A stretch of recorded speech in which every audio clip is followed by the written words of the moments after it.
There we go. We're on. Yes, sir. How's the concert? It was awesome, dude. It was awesome. I'm not really... That was the first time I ever heard of the band Stand... Well, did I ever listen to the band Stand Atlantic? But they were all right. What kind of genre were they?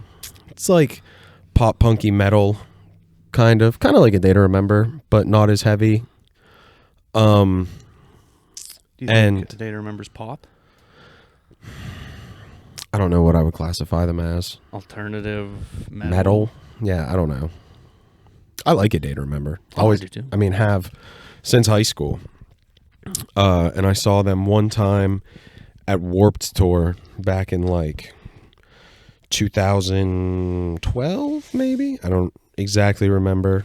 But they were fucking awesome, dude. They put on a hell of a show. They played for like an hour and a half.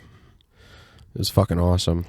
I went to a Warped Tour in 2010. Day to Remember was there. Abandon All Ships, Of Mice and Men, Devil Wears Prada. Hell yeah, that's a sick lineup. Oh, it was... Everybody said it was fire. A Day to Remember had a big blow up. They had a big blow up doll thing of their band, and all of a sudden everybody went nuts. And yeah, it was going crazy. And Terry was in like the mosh pit, and he comes out and he's like, "I bleed." His like toes were all stomped on. Was it like their lead singer, the blow up thing? Yeah, Jeremy. Yeah. What year was this? 2010, 2011, or was it 12? I don't know. We may have been at the same Warped Tour. Because Abandon All Ships, The Devil Wears Prada, A Day to Remember, they were all there. Was it the last one, The Devil Wears Prada, down in the Superdome? This was, I don't think I was at Pittsburgh. I think this was at the Merriweather Pavilion in Maryland. This was a different one. It was hot. It's always hot during Warped Tour.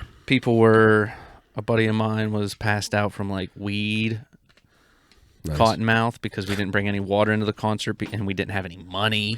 And this was my first concert, and like. But usually they give away, they have hydration stations at. Oh yeah, we threw him in one of them, and they were spraying him with water and stuff as he was like. Well, and you can like get free water. Yeah, they had water there for him. Yeah. Because I mean, it's a necessity. Yeah. They gave him chicken fingers too. Especially like during July, like it's hot as shit at Warped Tour, and you'll dehydrate real quick. Yeah. But yeah, dude, it was awesome. August Burns Red was fucking awesome. Those guys are heavy as shit.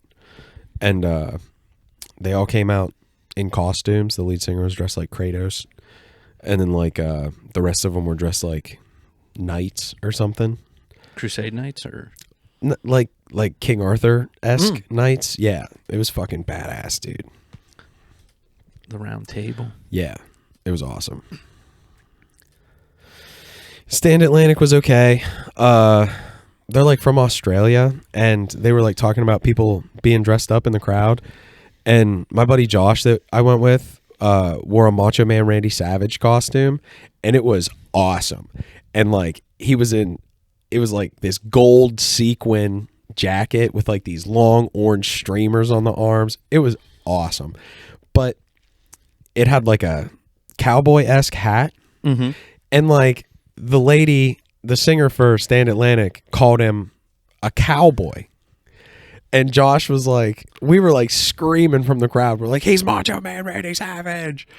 And she called him a cowboy. And it was so funny. It's like, well, he's a cowboy now. And some people were saying like, oh, you can tell they're not from America. And I was like, you mean to tell me that fucking Macho Man Randy Savage isn't international? Like, they don't know who the cream of the crop is in fucking Australia? They thought you guys were not from America? Or the crowd was saying to the band, you can tell they're not from? Yeah, people that recognized him as Macho Man Randy Savage were like, you can tell that the band isn't from America because they didn't know who Macho Man Randy... And I was like, I feel like that's a bad excuse. How is Macho Man Randy Savage not international? I barely knew of Macho Man Randy Savage. Oh, yeah. Slim Jims, maybe. Oh, brown hood placement, brother. If you had to pick a lifetime supply of Slim Jims... I don't like Slim Jims. Or resurrect Macho Man Randy Savage. I would resurrect Macho Man Randy Savage in a heartbeat. I do not like Slim Jims, I'll be honest with you. Not even the Tabasco ones? No, they are spicy, greasy, chewy garbage to me. Did you ever suck on one of them until they turn white? Yes. And like, yeah, I have. And not only that, I've like, if you like bite the end off and work your way up from the bottom, you can like slowly pinch it, and this like orange goo will come up out of it. Yeah, like the middle of a lollipop. It's fucking disgusting. And they like snap. And like, yeah, that's the intestinal lining that they it's shove like them a in. spicy garbage in there, dude. I don't like Slim Jims at all. I've had a couple good moments. They give me with Slim heartburn. Jims. Thinking about a Slim Jim gives me heartburn. My brother thought I was eating Slim Jims for a little bit, and my brother bought me one of them big monster spicy ones. And like, we're both broke. He's like 20, I'm like 17, and I felt like I had to eat it because he bought it for me. Sure. And we're both broke, so I ate this huge monster Slim Jim, and it gave me the worst indigestion. Right. Because it was too much meat. I don't even would classify it as meat. Right. It's not. That's what I'm saying. Powdery goo that was substituted into a mold. It's like meat that has been like, yeah. It's How do you like explain the fibers in it though? I don't know, because it's like connective tissue and like cartilage and stuff that they grind up in a meat grinder, turn it into powder, add water, and then shoot it into them tubes with a bunch of fucking dog shit flavor. I don't know. Not for me, dude. I like real jerky over Slim Jims 100% of the time. We used to make our own deer jerky. Ooh, It was spicy. Love deer jerky. I like deer jerky that like is like hard. Like you gotta like work your jaw to get the flavor out of it. I don't want it to be too soft. I want to have to like. I could buy a dehydrator. It's killing the animal. Like, I'm allergic to animals, Right. like tenfold. I get hives, asthma attacks, and like, we used to make it, and my parents, they were the champs of it, so I would get it off them, and they switched to the formula of like a Hamburg jerky because it doesn't hurt their teeth as much, which it's their prerogative. I mean, it's their game, and I stopped eating it because it's just too mushy and it falls apart, and it's like a mushy hamburger jerky that barely stays. Some people like that stuff. No, it's too flavorful. It's not meaty enough. I like like you said, the stringy chunks and venison. There's something about the flavor of venison. Just I agree. It's like a different type of red meat. It's not very strong. Maybe I don't know how to explain it. Neither do I, but I like venison a lot. And some people complain about the gaminess of it, but that's like one of my favorite parts. The gaminess. Yeah, I've heard that. It's got like a gamey flavor to it. Like the endorphins from chasing it through the woods. Right. And an arrow in it made the meat taste. Yeah, I mean, it's just like wild game tastes different than like farm raised animal. I don't know how to explain it. I don't know how to explain the flavor of it, but well, let me hit you with gamey. this one. You had morel mushrooms. Was it the first time you had them? No. No. You explained them very well. You said they were like a nutty, buttery, and not many mushrooms. Usually mushrooms are earthy. Yeah. They're like a little spongy. These ones have a little bit of meat to them. Crisp, almost yes. like chips. They almost taste like chicken. Yeah. And Or I'd like- buy a dehydrator. I got canned deer meat, but it's, once again, I didn't shoot the thing. Those morel mushrooms are so good, dude. I can't wait till next spring. They're just so good. I can, but I mean, I'm going to have to wait. Yeah. There's not a whole bunch of foraging or hunting. I mean, wintertime muzzleloader, you got rifle season. I think bow season's in. Spring turkey comes in. People go crazy for that. I was never a fan of turkey. They're smart. I don't like, again, this is going to sound like a fat American thing, but like, I don't like the way that wild turkey tastes. I prefer farm raised turkey, which it's like whiter. It like goes against everything I just said about venison, but like wild turkey kind of tastes like shit. I agree. You ever clean one of them birds? They Fuck no. reek. Oh yeah, Birds are ripping gross. their guts out, and they stink. There's like bird poop in their intestines. Like, when you skin a deer and stuff, like I've been a part of skinning deer and whatnot. I haven't been great at it. You got to be careful of their piss bag and their shit bag and their gut. And like you puncture the gut, it reeks. Oh, of course it does. It's not even. It's like fermented proteins and full. It smells like shit. It does. Yeah. And but you get piss all over the meat. I don't think that's ever happened. They just told stories of me when I was a kid of it happening. It's like you gotta throw that chunk away. or something. It like permeates into it, and you don't want to eat piss meat. I'll be honest, it's been a while since I've like watched a deer get cleaned. The first time I ever saw it in my life, I almost passed out. Really? Oh yeah, it fucked with me, man. The smell of the blood, and then like watching it, someone put their arm shoulder deep into a deer and then pull all of its guts out. I was like, oh, whoa, I gotta sit down. My stepdad, It stinks. yeah, he always. It like makes me gag. The first time I shot a deer, I started sticking it with like my stepdad. I was shaking and I was like cutting through the belly and like holding my 2 fingers up while I cut through the belly and stuff. And I was shaking, and he looked at my hands and he could see like welts all over them, and like I was like barely breathing. And he's like, "Get out of here." He's like, "Let me do this." He's like, "You got the kill." He's like, "We secured it. Like, let me help you." And after that, if you can't do the work of the animal, then I don't think you deserve to. So I let that to the big boys. And he was just ripping guts out. He's like, "Oh, it's nice and warm in here," and like just. It is crazy how washing some people his hands off in the dry leaves. It just doesn't affect them, man. I guess eventually you get desensitized to it. I think his animal instinct to I'm gonna survive no matter what trumps the ickiness of it like tenfold. He was shooting bucks by the age of 8. He was like, he also found 5,000 morel mushrooms every year. Like we were that one day, you and I had a good day, and we were like, dude, we found like 100 of them. And Bill's like, oh, I found like 1,500 of them. We were like, what the fuck? Yeah, but he's willing to go near rattlesnakes and stuff. Like he trudges through woods, and he's very astute, and he monitors, and he knows the way of the mountains because he's always lived on them. Like he walked out this mountain on state game land. It was probably 22 miles through forest. Found out exactly where he was going, called my mom up to pick him up. He found an 8-point dead buck, too, carried the skull around. I don't know if you're allowed to do that. He gave it to the taxidermist. I don't know if you got to turn them in. I've heard. Now, I don't know. If you find them I don't know the law. It wasn't on the road. It was Right. like in a stream. I don't know the game laws in Pennsylvania, but I do know. I have heard. I shouldn't say I do know. I've heard that like if you and I were like hiking through the woods and we come across like a deer skull with antlers still on it, like still attached to the skull. No, these were just like shed. So I'm pretty sure you're allowed to take shedded antlers. But if you come along like a deer skull with the antlers still attached to it, if you were to take it out of there and a game warden were to see you and you don't have a buck tag, that you could get in trouble for that. But it's like, I didn't fucking shoot it. Like, all I did was take this skull that I found. I've found multiple ones in streams, 6 points, 7 points, while I was fishing, and they reek and they stink. Yep. And it's death. Yep. And I don't want to touch it. And I'm not dragging. Right. Like, I don't know if you're supposed to report them if you see them too. I don't Dude, know that if one that's day you illegal and I or were not reporting. kayaking, there was that fucking dead deer in the water. We were standing there fishing. You want to hear a funny And there was story? that fucking dead deer right there in the water. Sure. Uh, Funny, like haha funny? Like It's a pretty clown? haha. It's a jokes on me kind of story. We were mushroom hunting down in, not important, and there was a log across the bridge, washed away from the stream. Go ahead. That's funny. You're like, we were mushroom hunting in, not important. That's funny. It's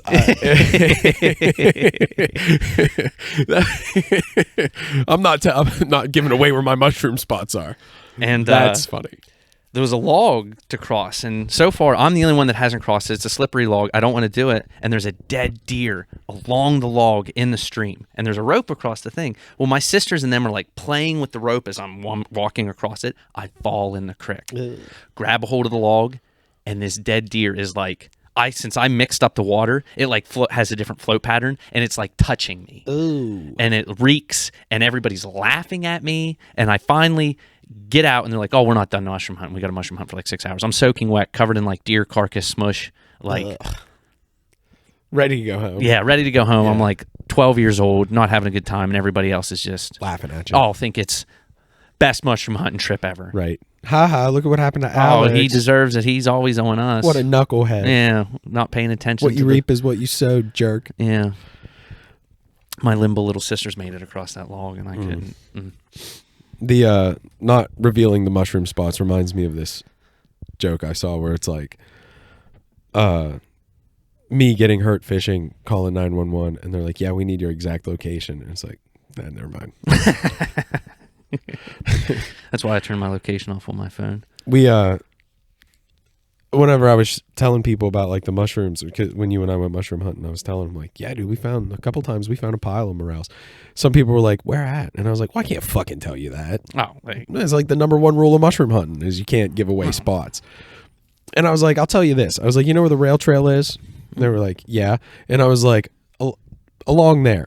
Between Tatesville and Riddlesburg, if you climb up into them mountains, you'll find. And they were like, Careful. that's an 11-mile stretch. I was like, yeah, well, that's all I'm telling you. Careful. Alongside the one side of it, we own property, so, and it is posted. Right. Well, don't fight. Yeah, no trespassing. Right. If anyone ever takes the time to listen to these conversations that you and I are having, don't fucking trespass on Alex's land. Yeah, you can trespass on anybody else's land. Anybody else's, we don't give a shit, but don't trespass on Alex's land. If we find you, we will shoot you. There are posted signs, and it says castle law. You will be shot on sight. Yeah. We'll say that we'll put a gun in your hands and say you were coming right for us. Yeah, that's trespassing. That's castle law. I mean, I'll shoot you in the leg and then say I missed your head or exactly. something. We should have I feel like at some point or another, like unless we like you want to edit this in at some point, like maybe we should start these this just popped into my head. Maybe we should start these conversations with being like, here's a disclaimer. We're fucking knuckleheads. We don't know what we're talking about. If we say anything that offends anybody, we're not. Why would that offend anybody? Well, no. This is just because we said like fag and rape and pedophile and stuff like that on the last one. And like if any of that kind of stuff, like if you're triggered by any of that kind of stuff, this isn't going to be for you. Because again, we're knuckleheads. We're idiots. We don't know what we're talking about. We're just like here to have fun. And like if those kinds of things get to you, this isn't for you. And like, we're not deliberately trying to be inflammatory, but it's going to happen because again, you and I are fucking knuckleheads. Yeah. Numbskullery. Yeah. Tomfoolery even. Maybe a little bit of skylarking. Yeah. Jackassery. Yeah. What in gagzooks? Yeah. Back to the old mushroom stuff. Yeah. Don't trespass. Don't. I know people, I don't know, my cousin was sharing stories with me, and he talked about the 80s and the 70s around the bar and stuff. It used to be like the wild, wild west. Apparently people were shooting each other in the back, and like, he said a couple of them passed away, and he said thank God they did, because they'd be in jail for the rest of their life the way they acted. In the bar, people were shooting each other? Like, my pap was Navy. He was in the Navy, and he was a quarterback for the Navy football team during Vietnam. Holy shit. Yeah, he was big. He was like 6'6", like badass. 270, 300 pounds. Big gentleman. And they said he would go out to the bar, wait till he gets drunk, and then just beat 3 or more people up all the time. He was like 32, and these college kids would come in, and he would just run them through the ringer because it was his bar. Right. Why was he? Right. Why were they in there?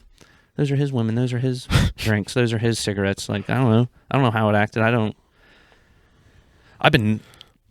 I woke a person up from the sleep one time, and they punched me right in the face. Gave me 2 big black eyes. Damn. I deserved it. I shouldn't have woke him up. I mean, I was drinking. Everybody was like, what the other guy looked like? I told him he was fast asleep. Could have slit his throat. Lucky I'm friendlier. You know, it's funny that like the whole thing about your pap, because like in reality, like as the times move on and like we like learn more about like the human experience and like human interaction and the way that like we develop emotionally and stuff, it's probably like the reason he was like that he would just like go get wasted and then pick fights with people is like he probably had like a traumatic stuff happen to. I mean, admittedly, he was in Vietnam, so like. He was on a submarine. But like, how many times do you think his dad ever told him that he loved him or that he was proud of him? Well, I think a lot of people of that age, their parents died when they were like 40, and they had like 12 kids. Right. And like, and the sisters and brothers took care of each other, not the parents. Exactly. That's what I'm saying. Like, how many? Even like, and he was the biggest one. So even like your dad and like your stepdad, their dads. How many times do you think their dads ever told him that they loved him or that they were proud of him? Oh man, I don't even want to ask that question. That's like a probably not very many. No, they actually have brought it up, and both of them they said that they were like drinkers and men of few words. Right. It was the drink that got them, not the. And Yeah, like I'm sure the L word got passed around to him a few times, but I'm sure there was a lot of spirits involved when it happened. and like you and I end phone conversations with "I love you." Oh yeah, I do that with most of my friends. Yeah, me too. You never know when you're going to meet someone. Yeah. Or like last see him. Yeah, my one buddy at work, he's a little timid. Zach, if you're listening to this, shout out. And like I started telling him that I love him, right? And like at first he was like, he would like blush and like, no, he wouldn't say that, but he would like blush and like chuckle about it. And you know, I kind of started getting on it, being like, dude, you got to say it back or it doesn't count. You know what I mean? Like I'd be like, say it back or it doesn't count. Like if I'm fucking pouring my heart out to you and you're fucking just like oh yeah. And it's like you got to fucking say it back. And now he says it back.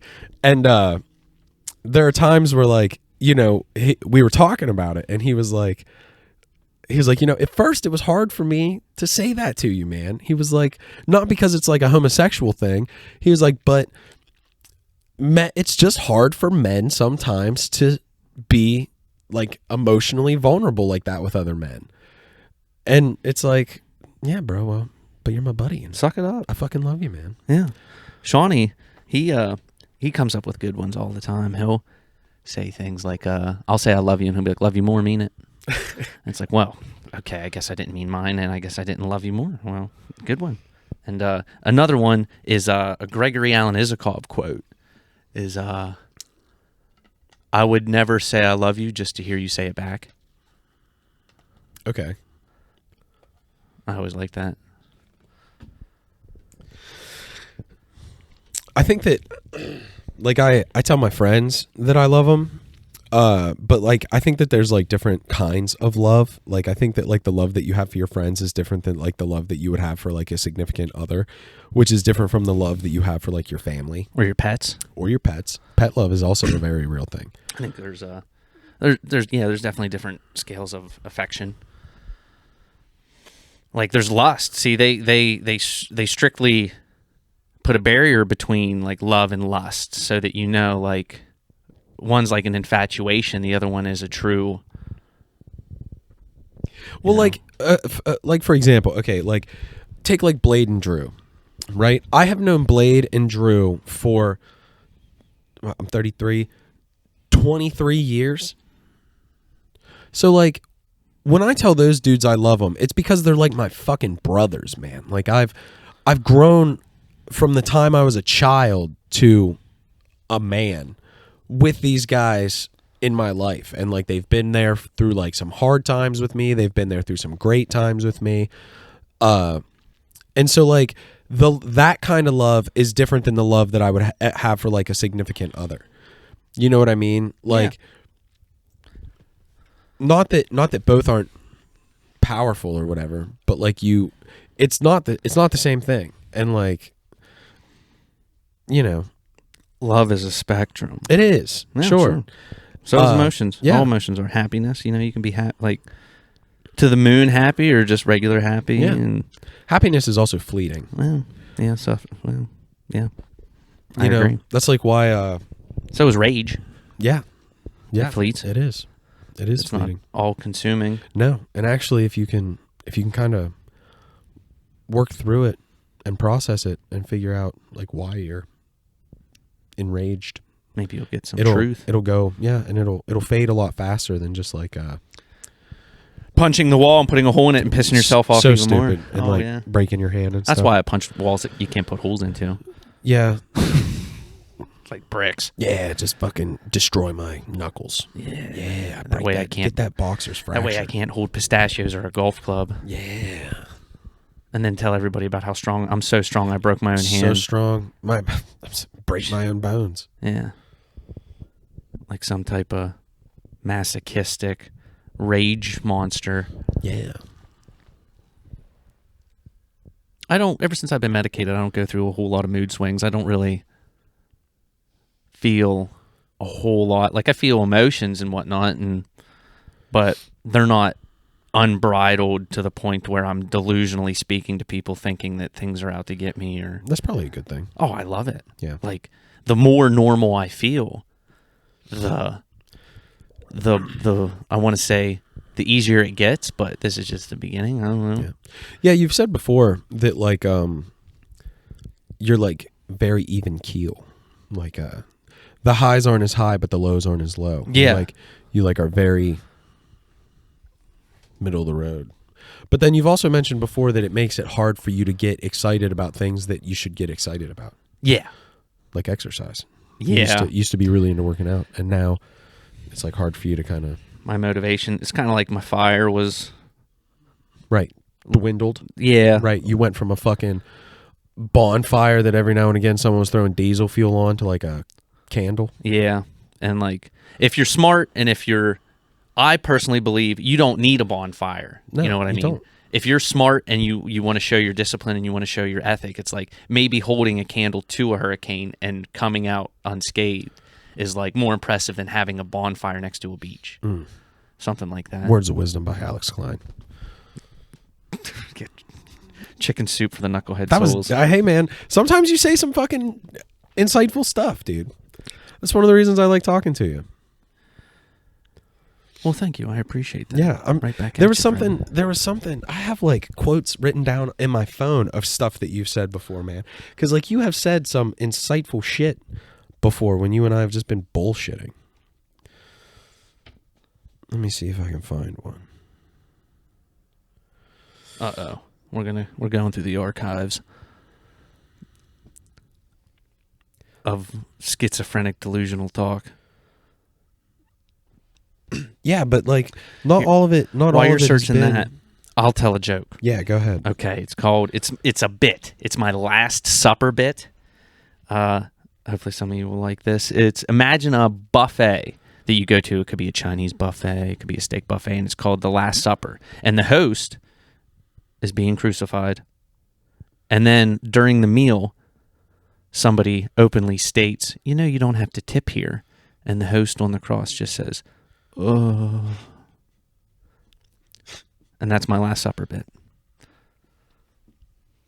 We could talk about PPD-ness. Like you said this, when you believe that your sacrifice should be rewarded and the people around you believe that your sacrifice is worth nothing, you either need to change the offering, change the sacrifice, or change the people that are around you. Yeah, like, because there's three. You've just have said some deep stuff sometimes, and you know, Testing. yeah. So,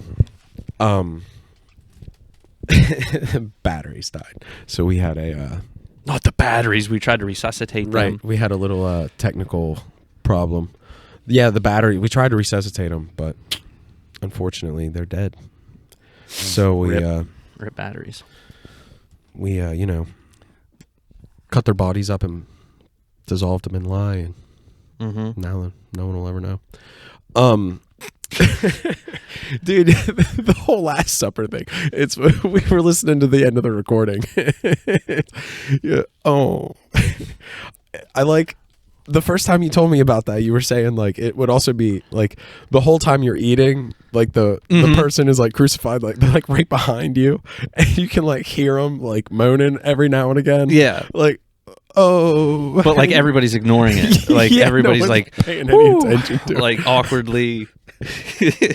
Looking over their shoulder, like They're just glad it's not them. Like, Yeah. "But I ain't the host." Oh man. boy, this country kitchen buffet sure is good though. Compliments to the chef. Right? Oh. Who's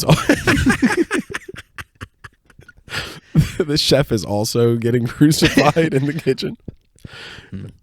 Mm. You know you don't have to tip here. Oh. It's so funny.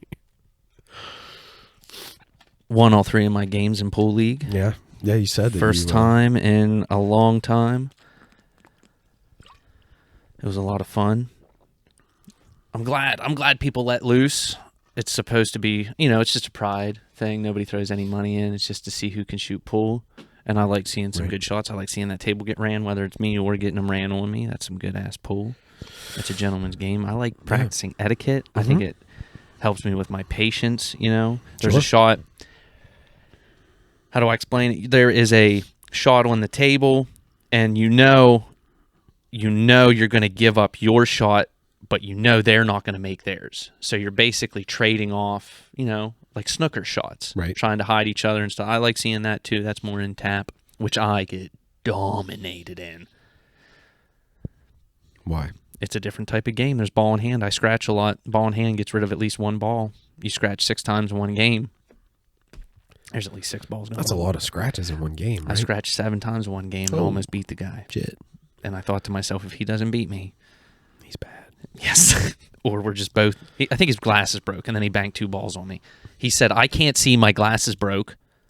Banked 2 balls on me, won, and then his team celebrated, and I was confused because I just got beat by a blind man. Ooh. Yeah, what are you going to do? Live to shoot another day. Yeah. It gives me... I'm not very good at pool. I think you're decent. Billiards. We went to DC, and you were running 3 to 4 balls in a row and 9 ball. I think that's pretty good pool. Yeah, that's true. That's about a 3-speed. That's I can above average. like hit like whatever, like states where I like I can like make good shots, but I mean, one of the biggest problems is I don't practice. You were seeing true angles pretty clearly. Like, you weren't using English. You were just stroking clean, and the balls were going in, and you weren't hitting too hard. So the cue was only playing one rail, which is perfect. You don't need it to zip around. And we were meeting some good company there too. They were invested. Yeah, it was a lot of fun. I don't understand English in pool, but again, I don't practice. Left is left unless it's on an off angle. Then the English will reverse and then come back the same direction it came, because it's like a gear. How you twist left and it turns the one right, and then it turns the next one left. Yeah. I get it to a point. I played a couple shots where English reversed, and I got a breakout on a bank, and people were like, "Well, that just fucking happened," and you're just sitting there like, "Well, hell yeah, baby." Yeah, that's right. And then sometimes you miss completely, you lose the game, and everybody laughs at you. Part of pool. I missed an 8-ball one time at a bar. There was probably like 20 people. Missed it. Everybody went, ooh. And then I watched him make it. He said, "You had me." I said, "I never had you. I never had your car." Almost had me. What is it? Golf? I'm not good at golf. I'm a 54 to 56 average. Sometimes I get in the 40s. It just depends on how they play. I have never golfed, so I would be bad. I would consider you a jock, though. I think you're athletic. Good at baseball. I'd say frisbee. I'd say you're really good at the sports that require like not only athleticism but like intellectual plays. Maybe. I don't know. The progress you showed me with your gym ethic and your discipline over the past, like 11 years? When did you start working out? 15 years. 15 years? Yeah. That's ridiculous. That's like, that shows something. That should be like, you should wear that like a triumphant badge.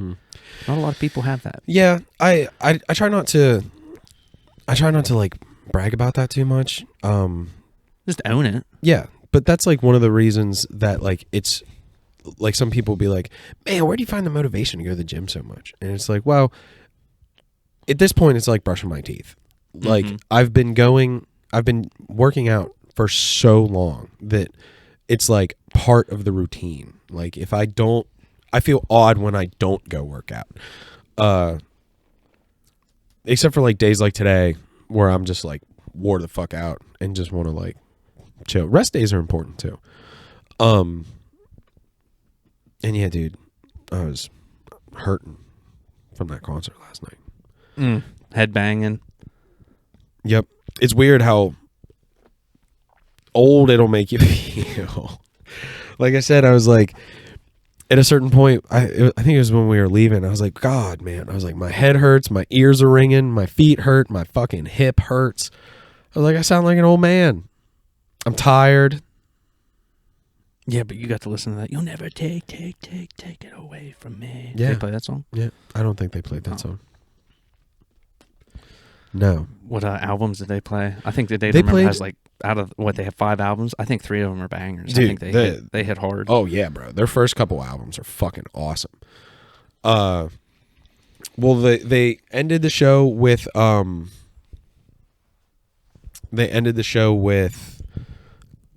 The Downfall of Us All. That was the encore. Before that, they played If It Means a Lot to You, the like slow acoustic one. They played Danger in Starting a Fire, Have Faith in Me. I think they played It's Complicated, Violence. Yeah, they played a lot of good songs, man. That would wear me out. Oh yeah, bro. And they don't just play for you. They're touring. Yeah. They're working. Yeah. That's tough. Fuck yeah, man. And they're like all over the stage and stuff, you know what I mean? Yeah, they love it. They're living their dream. Fuck And I yeah, think dude. that's awesome. And then everybody gets to appreciate it and it's good art. Like, And then like again, August Burns Red was on before A Day to Remember, and they're fucking You are the salt that's crushing my back. Just so fucking heavy, man. They have one of the best drummers in the fucking game, if you ask me, dude. Matt Grenier is his name, the drummer for August Burns Red. He's fucking awesome. Their drums are insane. yeah, drums are tough. You got to keep rhythm. You got to like. I played trumpet for 5 years. I could never. It's one of the easiest instruments. There's only 3 notes on the damn thing. There's 3 plugs, and each of them have 3. So 3 by 3. And then it just goes, it depends on the pitch of your lips, how much you can pucker them bad boys. But drums, percussion, string, no thanks. Yeah. I think the drums are pretty cool. Yeah, concerts are lost on me. I get like, Yeah, you've said that before. I just can't. I don't know. I'd rather have like a studio, like that. What's that movie? It's not Gone in 60 Seconds, but where he buys like the stereo equipment that like blows a woman's clothes off. Yeah, I don't know. I don't remember what that movie is. And I want that to be me. I want a man to show me his stereo equipment and blow my clothes off, and I'm just like, wow. Yeah, you've said before that like concerts, you're like you can't hear the music, all you hear is feedback in the crowd, and it's like, wow, I don't think you've been to some very good sound quality concerts. Maybe it's my eardrums. Maybe I've too many gunshots, too much mortar fire, and I haven't been around a lot of that. And I always wore ear pro. You know what I mean? So maybe it's just from blaring my own headphones in, my own doing. Maybe. I also think that there's like a part of you that doesn't really like crowds. They're tough. Crowds are really tough. I just don't. There's too many mannerisms going on, like especially like even at the bar that I go to, there'll be like 20 people, and you can just tell that like the girl with a boyfriend is being too flirty, and then things happen, and then you notice other things, and just I don't want to pay attention to it, and for some reason my brain doesn't. And then when you're in a crowd at a concert, I don't know. There was that country concert where you never know if someone's going to bring a fucking pipe bomb in. I don't like big crowds because it's just mass chaos. You talking about in Las Vegas? Yeah, like that shit's just. I don't. That was like a festival, like a country music festival. Because I mean, you know, like to get a pipe bomb into the Bryce Jordan Center, I mean, you walk through security and through metal detectors. Yeah, don't they stuff. vet these people? Is some people not doing their job? Well, that whole thing in Las Vegas, that guy was like a high roller. He was like up in a hotel. Jesus. That he like ripped the wall out of the hotel rooms. Like he had the Who room, thinks this? he had his room and then the room beside his. And he had like spent like 3 days ripping the fucking wall out so he could walk between rooms. And again, then for like another 3 days was just seen coming and going with duffel bags up and down into the, like from outside the hotel to into the hotel. A couple hours later, he would leave, come back with 2 more duffel bags. A couple hours later, he would leave, come back with 2 more duffel bags. I can't catch that shit. I'm not good at catching that stuff. I don't know if other people are, but I just don't do crowds. I don't do, you know. Dude, he shot like 100 people or something like that. He killed a shit ton of people. That's what a gun, like, what do you think like a gun, you can feed yourself with a gun. I'd say that's the most practical thing a gun was invented for was game and hunting. He was like up in the fucking, do you think so? Because I think that guns were invented to shoot people. Yes, like pirates. Yeah, like I think the first guy who built a gun was like as a cannon. Was like, I can shoot a person with this. Yes. Not like, oh, this will be better than a bow and arrow to kill a deer. I think that they were truly like, oh, I can shoot a person. Tyrannize people with this. Yeah, like I really don't think that guns were invented to. It's like the atom bomb. What's the first thing we did when we split the atom? Made a bomb. Yeah, we're like, hey, and we're going to use it on each other so that we can have reign domain of our own tyranny. Yeah. And like even the people that own the damn thing are afraid of it. Haven't dropped one since. Thank God. We bombed that poor country into fucking atheism, dude. Into Americanism. The Japanese used to have like a religion. I don't know what it was. But like, boy, after we hit them with those 2 bombs, dude, they are atheist.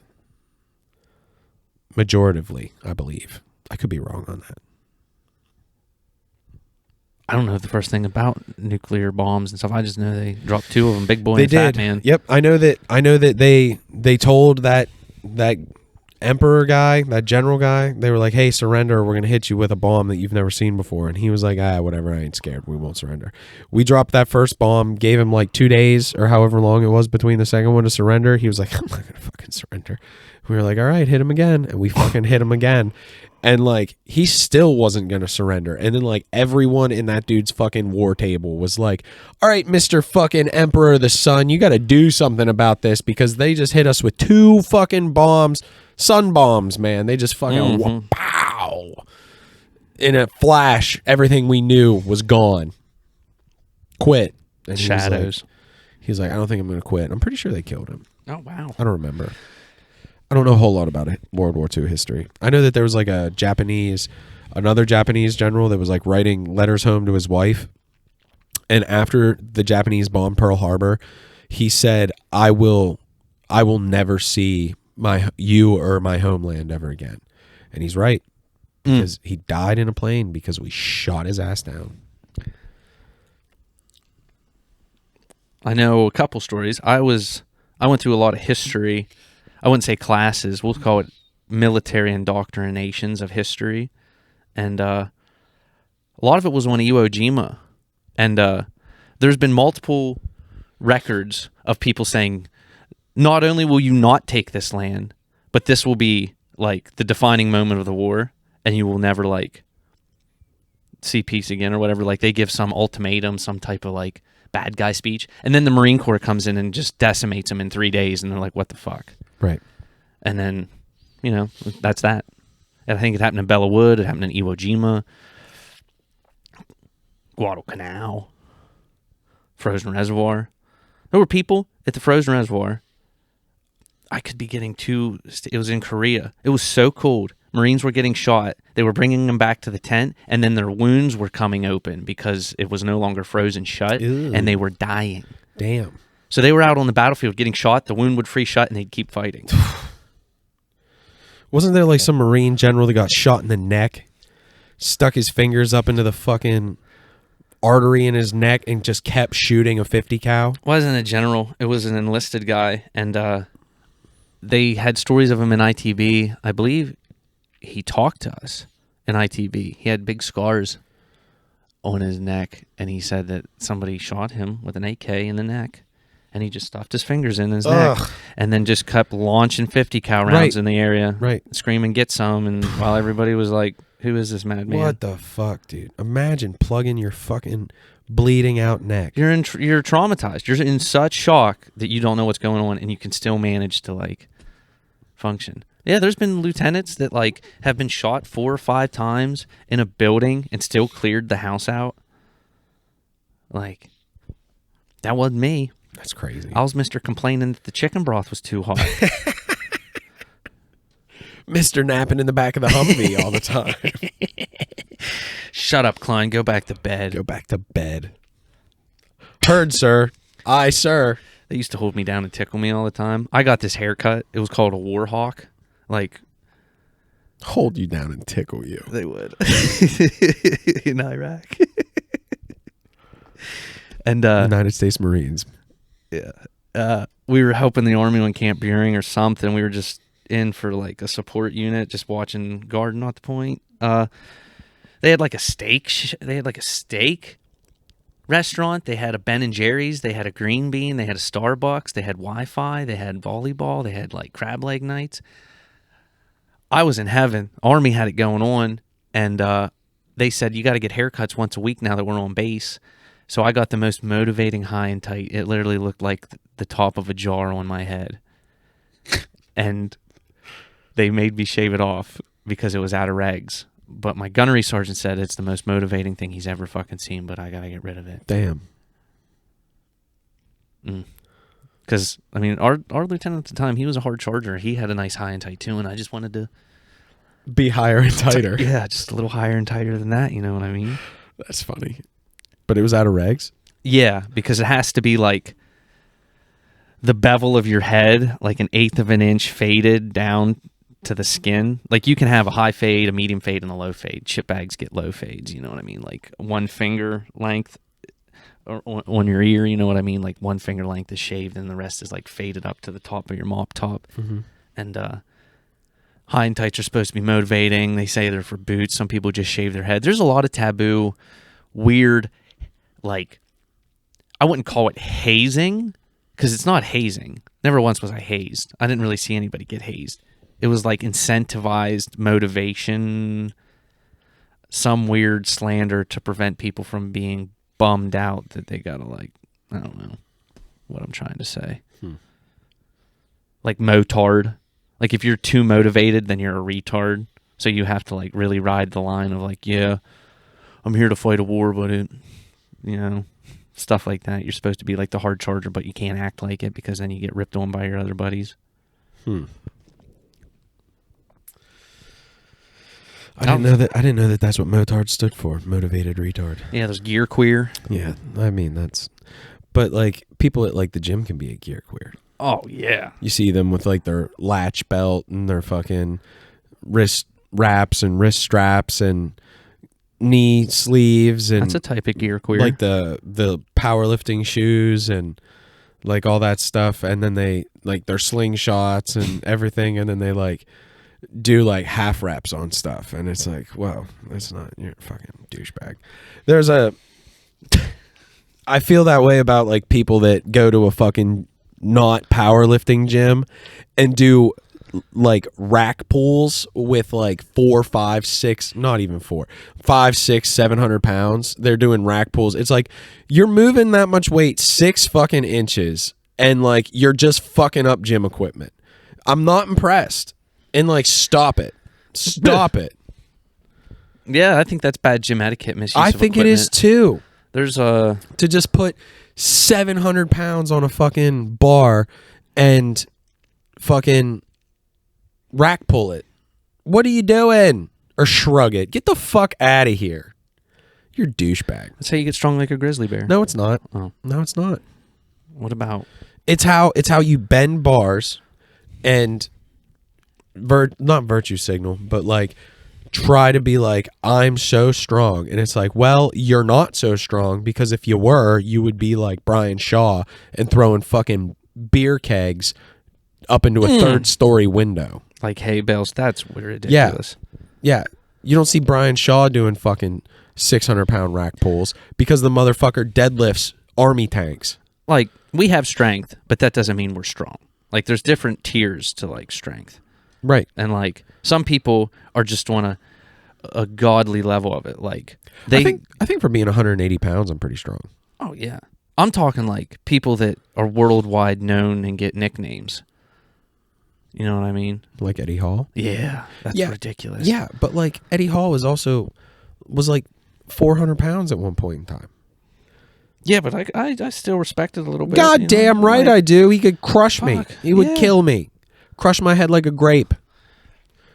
Squish me. I watched him pass out on multiple lifts. Yeah, dude. Yeah, he set a world record with the deadlift for like 1,100 pounds or something like that. I'm lightheaded on 1/5 of that weight. That's what I'm saying, dude. It fucking, his blood started shooting out of his nose because of how fucking hard he was squeezing. Yeah. That's impressive to me. I've thrown what up. I mean? I don't think I've ever had a nosebleed. But to watch you do a fucking 600-pound rack pull or a 700-pound rack pull and then post it on the internet like you're a fucking badass. It's like, dude, that's not like your range of motion.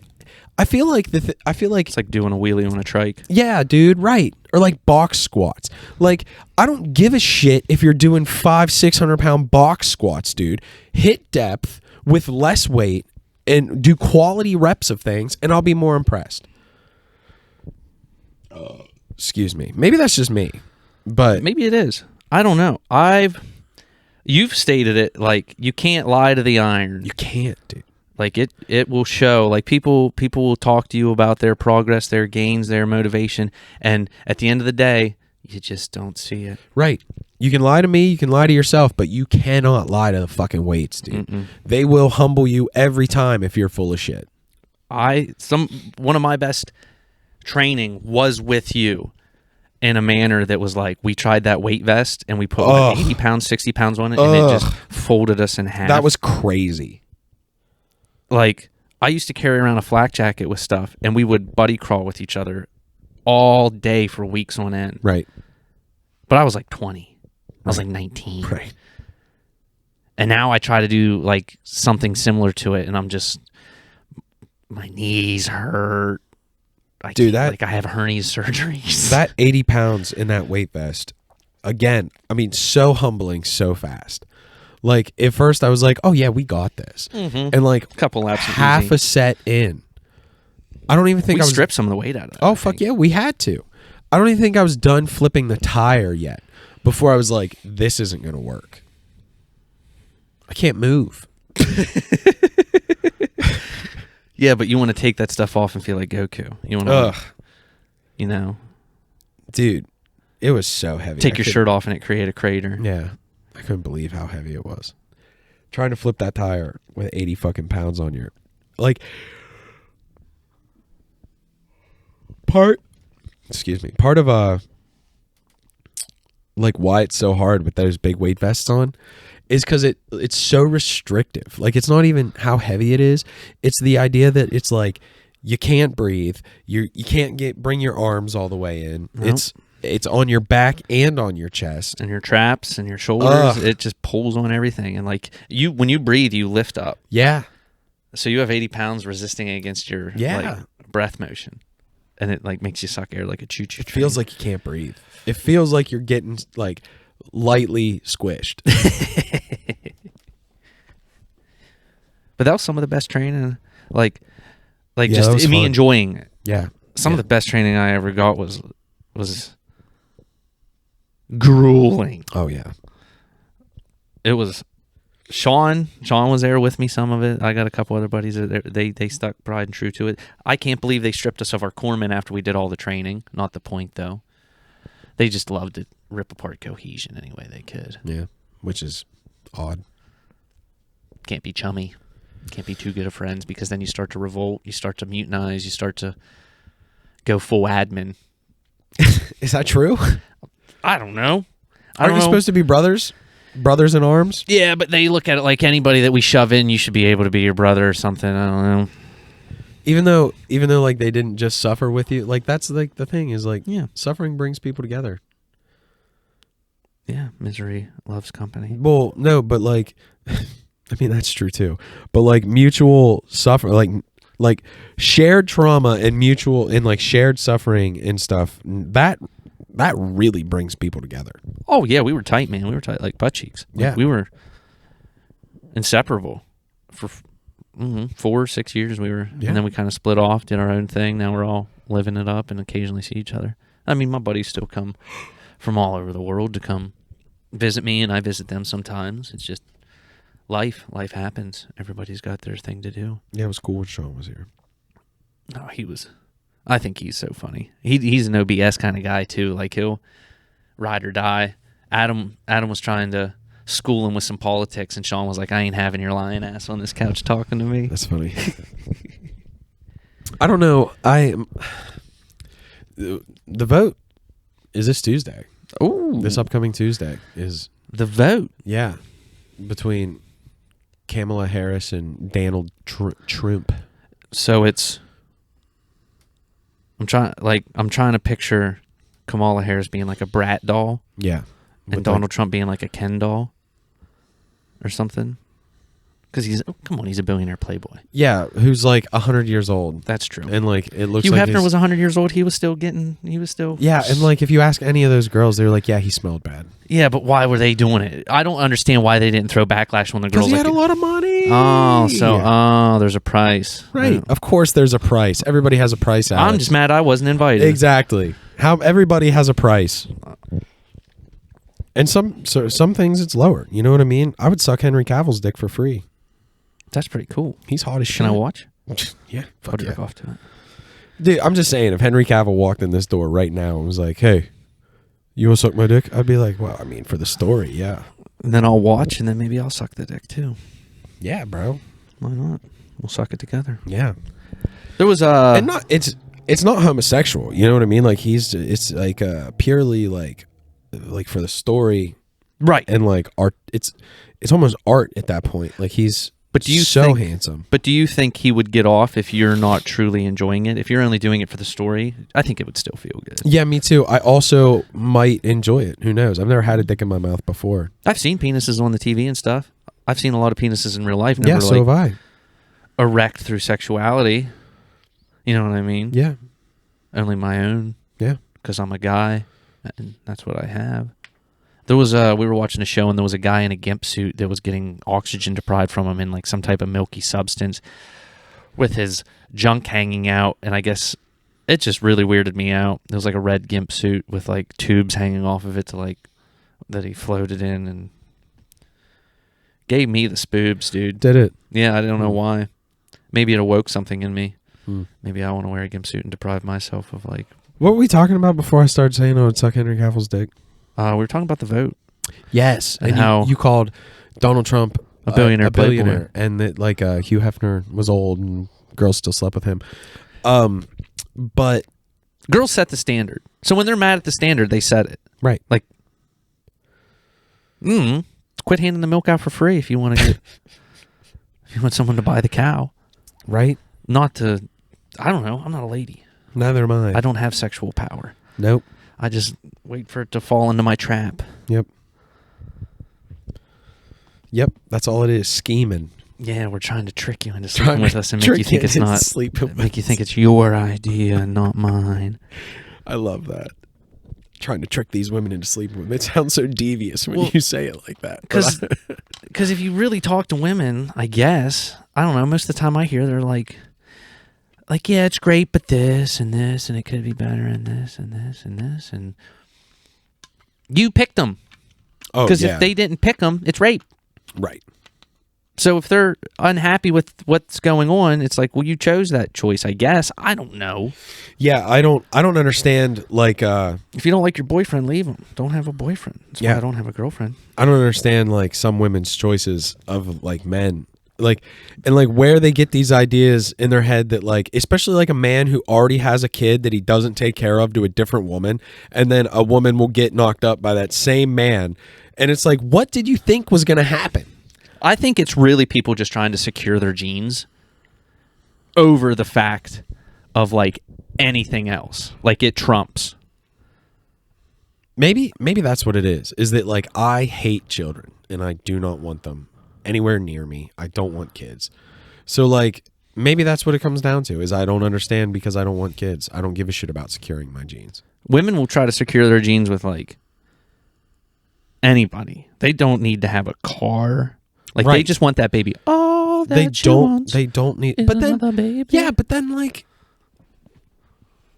that I don't know.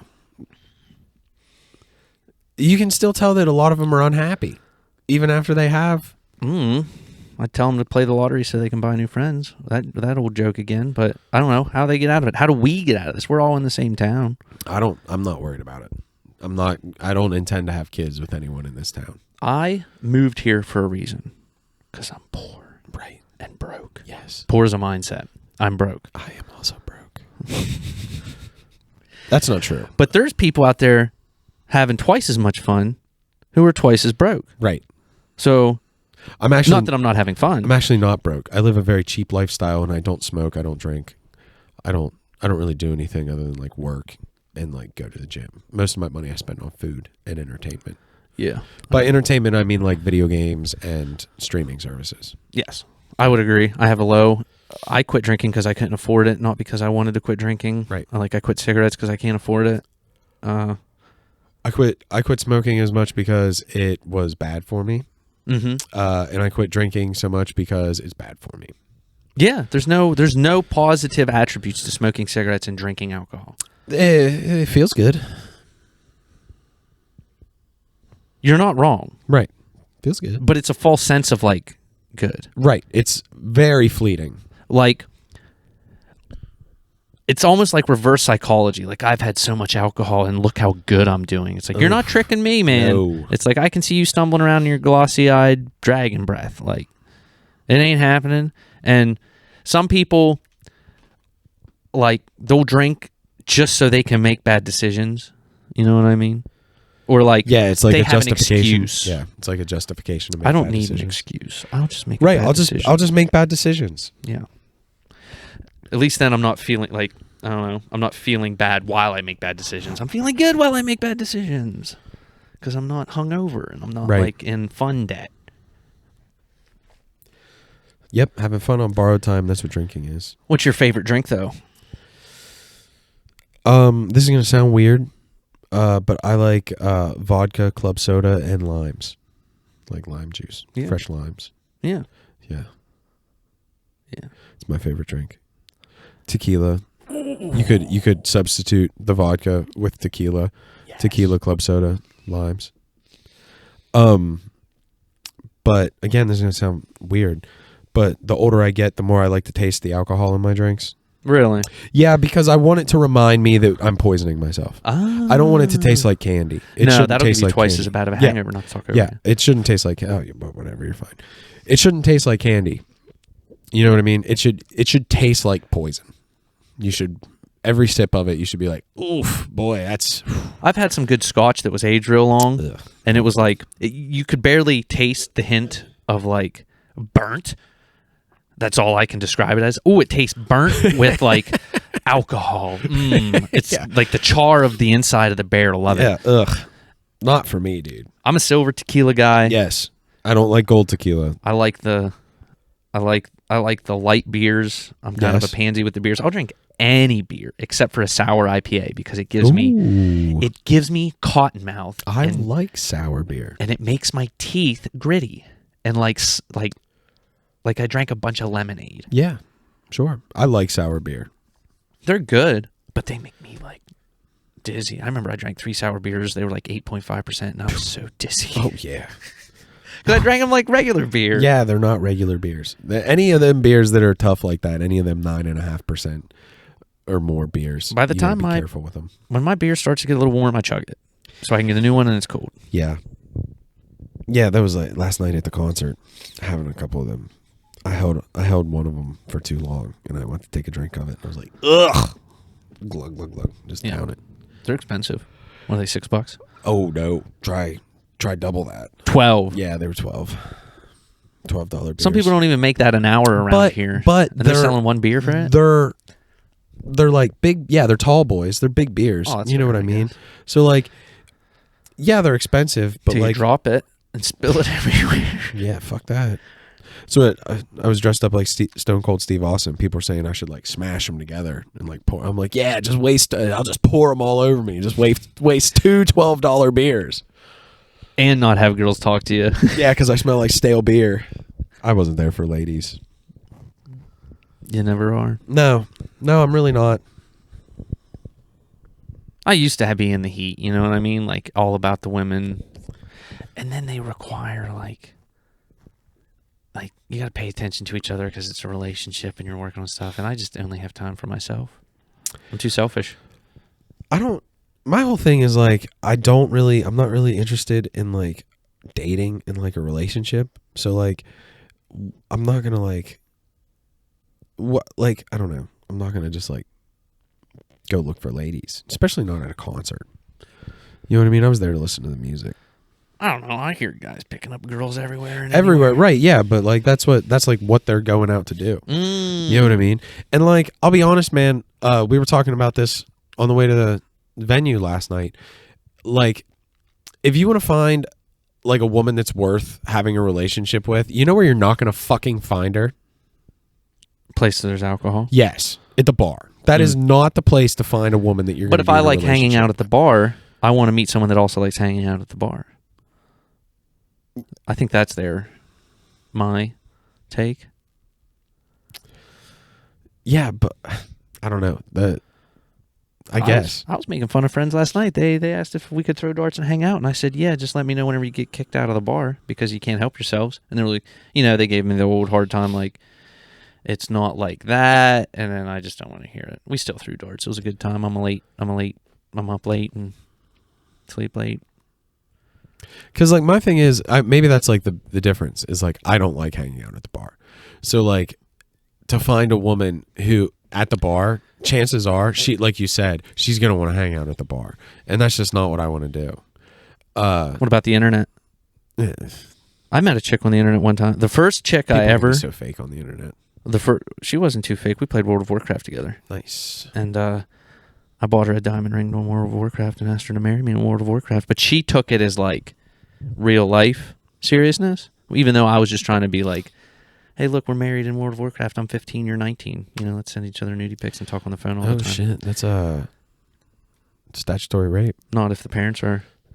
Right. Did your parents consent? They said, get this crazy woman from the internet off our phone. And it's 16 is the age of parental consent in Pennsylvania, I believe. Well, so if you were 15 and she was 19, she was raping you. Well, we never did anything. Statutorily. We never did anything. It's just her sending me sexy pics and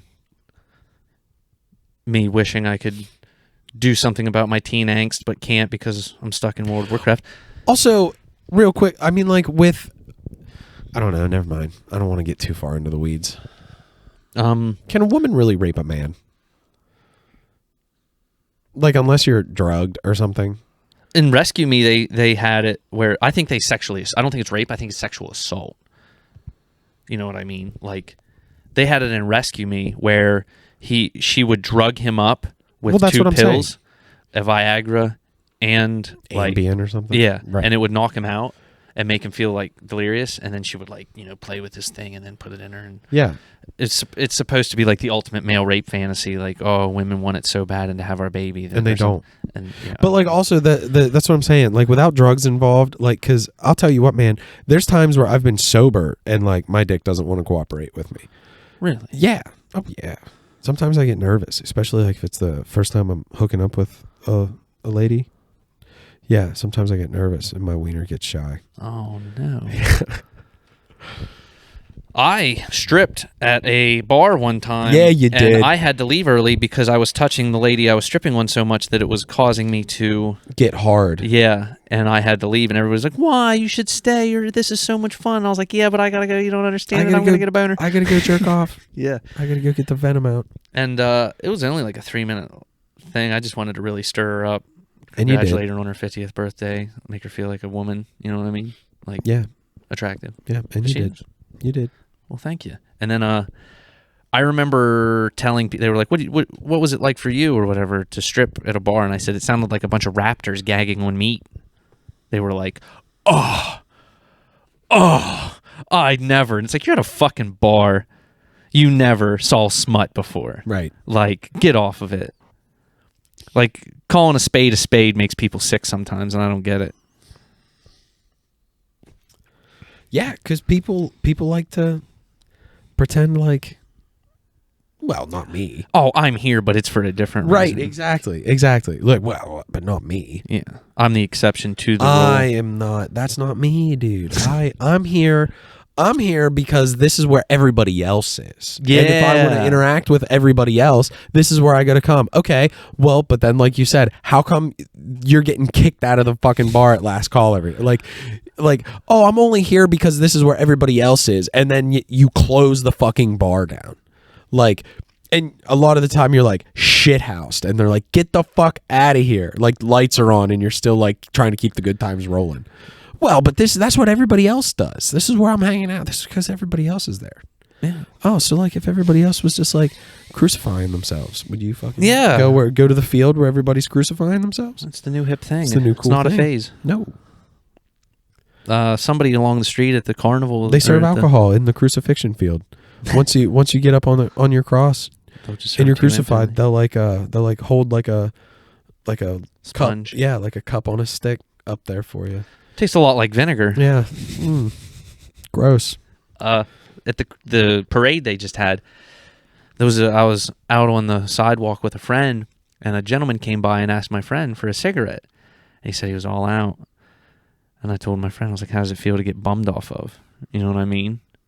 And he didn't supply it. I was saying to you the other day, like, yeah, you treat people with, like, you know, we won't say aphrodisiacs because that's like a sexual thing, but like, say I have cigarettes all the time and people are always bumming them off me, but then I run out of cigarettes and I want to bum one off them. No one does. They don't have them all of a sudden. Right. So like, I got you like that, but you don't got me like that. Mm-hmm. So it's fucked up. I like friends like that because then I get to give them a really hard fucking time. Yeah, but are those people really your friend? I'd say acquaintances. If they're just like stealing on you like that, like if they're just trying to like, if someone's keeping you around because you have things that they like, but then the minute you run out of things that they like, they don't like return the favor. How is that a friend? That is literally just someone taking advantage of your resources. I understand what you're saying, and I wholeheartedly agree. Getting stowed on. Yeah, stowed on. I know somebody that was like, hey, do you mind if I smoke one of your cigarettes? And I said, I'm all out. And they're like, oh, come on, dude. I know you have enough cigarettes. I see them right there. And it's like, well, why don't you kick rocks? Yeah, why don't you go pound sand? Right. Or like, that's my heroin. You know what I mean? Yeah, dude. I'm not sharing my heroin. Yeah, go suck your own dick for your own crime. Exactly. You know, I'm getting banged out for fucking pebbles I had to do a lot of stuff to get a hold of these hard drugs, and you just want to share them with me. Yeah. Bullshit. Yeah. I'm the one carrying them. I'm the one buying them. I'm the one on the line. Yeah. I'm the one who had to jerk off some fat guy in an alley. Yeah. Who had big, red, bulbous meth eyes. Yeah. And a fucking big pale dick. Yeah, and his gut, if you poked it any harder, it looks like it'd just blow up and string confetti everywhere. Yeah. One of them big old pus guts. Yeah, but I got my drugs. Oh, boy, I'm not sharing. Mm. I don't know, man. I don't know. I'd love to just sit here and complain all the time about the town riffraff. Yeah. But I think this town rules. There's a river next to it. Yeah, I know a lot of people shit on it here, but I like it here. There's nothing to do. You got to find stuff to do. Right, make stuff to do. I'm always doing stuff. That's what I'm saying. How much time do you truly have after a 40-hour work week that you think that there's nothing to do? I don't have that much time. And then people I'll admit, after a 40-hour work week. I work hard, play hard. And then that's why a lot of the time on my days off, I like to just either like go fishing or kayaking or go for a bike ride or a hike or something like that.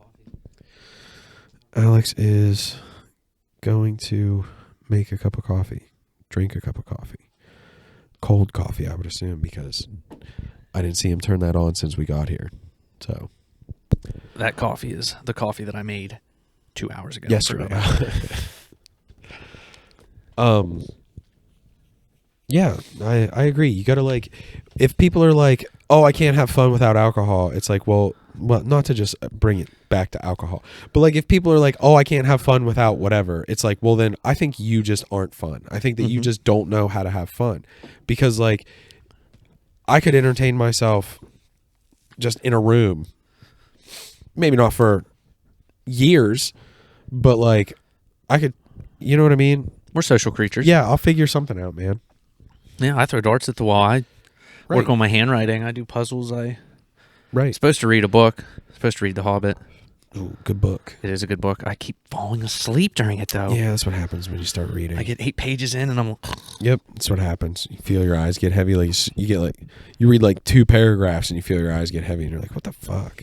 I just watched this year The Lord of the Rings. Yeah.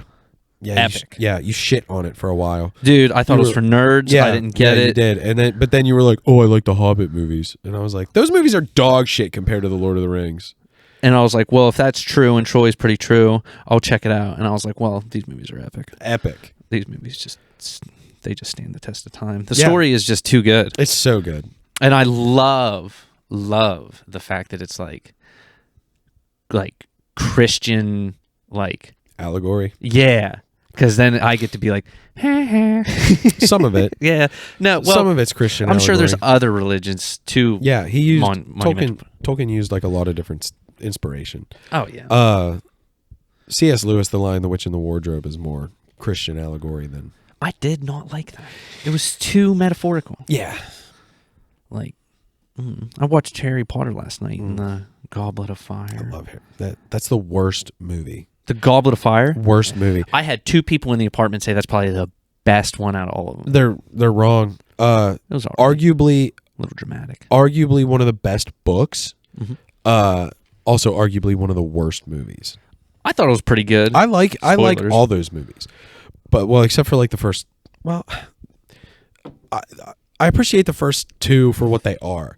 But like even the books, I have from The Prisoner of Azkaban to The Deathly Hallows all on audiobook because I love all those books.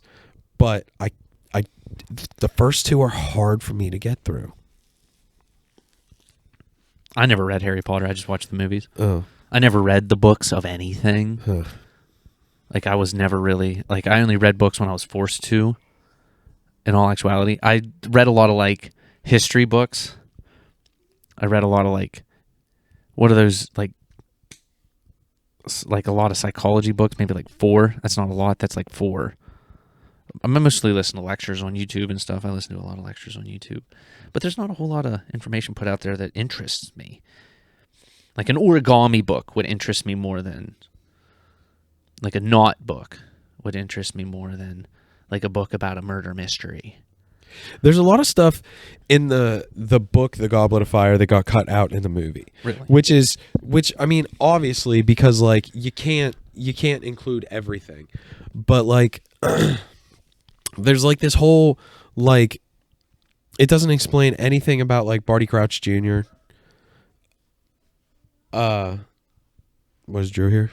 That's a dog. Oh. And like there's a bunch of stuff that was cut out of the maze. Yeah, you know what I mean? Like there was a sphinx in the maze that like asked Harry a riddle. And all kinds of stuff. And all you get is like spooky vines in the maze in the movie.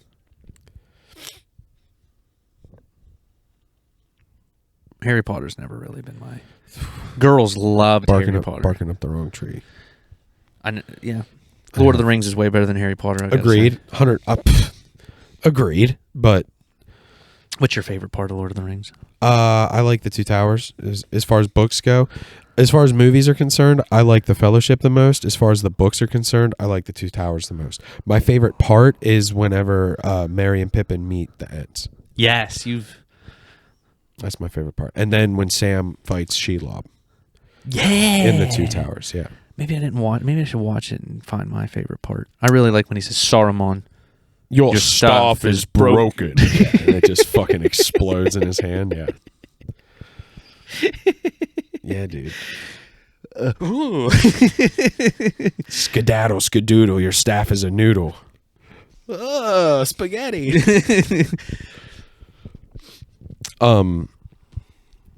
But Sam fighting Shelob isn't until the Return of the King in the movies. But in the books, that happens in the Two Towers. Come taste it again, you filth. Drew has a good story of wanting toys when he was younger, and he wanted Lord of the Rings action figures, and his mom bought him Harry Potter dolls. I remember. I feel like I remember him talking about this. And he still played with him anyway. Oh, yeah. Which is cool. I think that's very... Yeah. I remember I screamed my head off for a Game Boy. I was like, this summer sucks. I was like, I'm not working all summer. I was like 13. I was like, I'm not going to camp all summer. I'm not working all summer. I was like, it's summer, and I want a Game Boy. And I was like, I want a Game Boy. And my mom was like, we can't afford it. And I was like, well, you better find money to afford it, because I'm going to scream my head off until I get one. That's exactly what I did. Just every day screamed until I was hoarse and then passed out. Yep. And she bought me a Game Boy and said, shut up. And I played that thing till the battery died, turned it in, got a new one because it was a warranty under it. And I had another Game Boy. Well, we sent it in. It was a black one. The first one was red. And my mom said that was the best investment she ever had because it shut me up. You couldn't just change the batteries? It wasn't an Advance. It was an SP.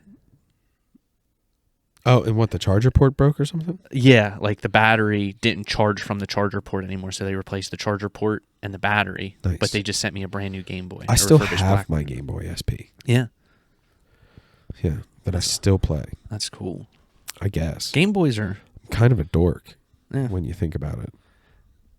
I think you just take care of your things. Yeah, that's true. We were 4 30-year-old men playing Mario Party last night. I lost. I bought, not only do I have the most coins, but I bought 2 stars that cost 50 coins apiece because I can never get to them. Right. Because everybody always rolls higher than me and gets to go first, which is fine. Breaks of the game, dude. Somebody won 2 bonus stars, beat me. Yeah, that's what. After I spent, and they beat me on coins because we tied in stars. And I was like, well, if I wouldn't have spent all my coins with the boo, like maybe I should play different. I don't know. People just Mario Party is a great game, but it's one of those things that it's like it's like 50% skill. Yeah. There's some skill. You can win mini games. That's about it. Yeah, but like you can also lose every mini game and still win. Yes. Yes. You know what I mean? You can have 0 coins and still win. Yes. Like, especially the more people you play with, because like say you have no coins, no stars, right? And someone else gets 3 stars, but then like they lose one of them to somebody else, and then they lose another one to somebody else. So now and you get a bonus star. 3 people have 1 star, and you get 2 bonus stars. Now you have 2 to everybody's 1, and you won on bonus stars. So like there is, I have watched people go from losing hard in Mario Party to 2 turns being so far in first place that there's nothing you're not going to catch them. There's like 4 or 5 turns left, and they are dead last place. First place has 3 stars and like 150 coins. And then all of a sudden, within 2 turns, that person who was in first place is down to 1 star. The person who was in dead last has all their stars, all their coins. And it's like, what the fuck just happened here? Yeah. There was another friend who stole from another friend, and the one friend said, all right, fuck this, I'm going to smoke a cigarette. It pissed him off so much. It's part of the game. We bullied him and said, you're not smoking that cigarette. Like, you're sitting down and you're playing this with us. Like, and he did. It's part of the game. Yeah. Being crybabies about it. Yeah, don't be a crybaby about it. I was a crybaby for a little bit, too. Not going to lie. You know, I'm human. I like Mario Party. I want to win. Yeah, I do too. So but rub like, it in their faces. Again, I've also come to realize that like it's not just about how good at Mario Party you are. No. You could never roll above a 3. Like you might just get fucked with rolls the whole time. There's like a random aspect of Mario Party that you can't account for. Yeah, there's the bonus stars you have to account for, because if you don't win the most mini games, land on the most unlucky spaces, or travel the most, you're most likely not going to get a bonus star. Those are the 3 that they usually derive from. There's also the Bowser mini space one. Yeah, but there's also like the fortune one, like if you have the most coins. If you like were in last place the longest. Like there's all kinds of silly bonus stars in Mario Party. That game I have watched, dude. I have watched people flip their fucking lid about Mario Party. Derek, he quit one time, gave me his controller, and then I won. That was New Year's Eve, I remember. With we had two TVs set up in here playing 2 different games of Mario Party. One over here and one like right here. Yeah, it was a good time. Yeah, it was a good time. Because I remember I won my game. Derek quit. I picked his controller up, and then I won that game. And because I landed on a space that took all of Kyle's coins, and then I stole stars and other stuff, and he was just shaking his head. Yeah, well, that's what I'm saying. Like, you can never really like count yourself out in Mario Party, dude. A lot of the time in Mario Party, I'm like, I'm either like second or third. Like, I almost never come in last, but I also almost never come in first. Like, it's always, I'm always like second best.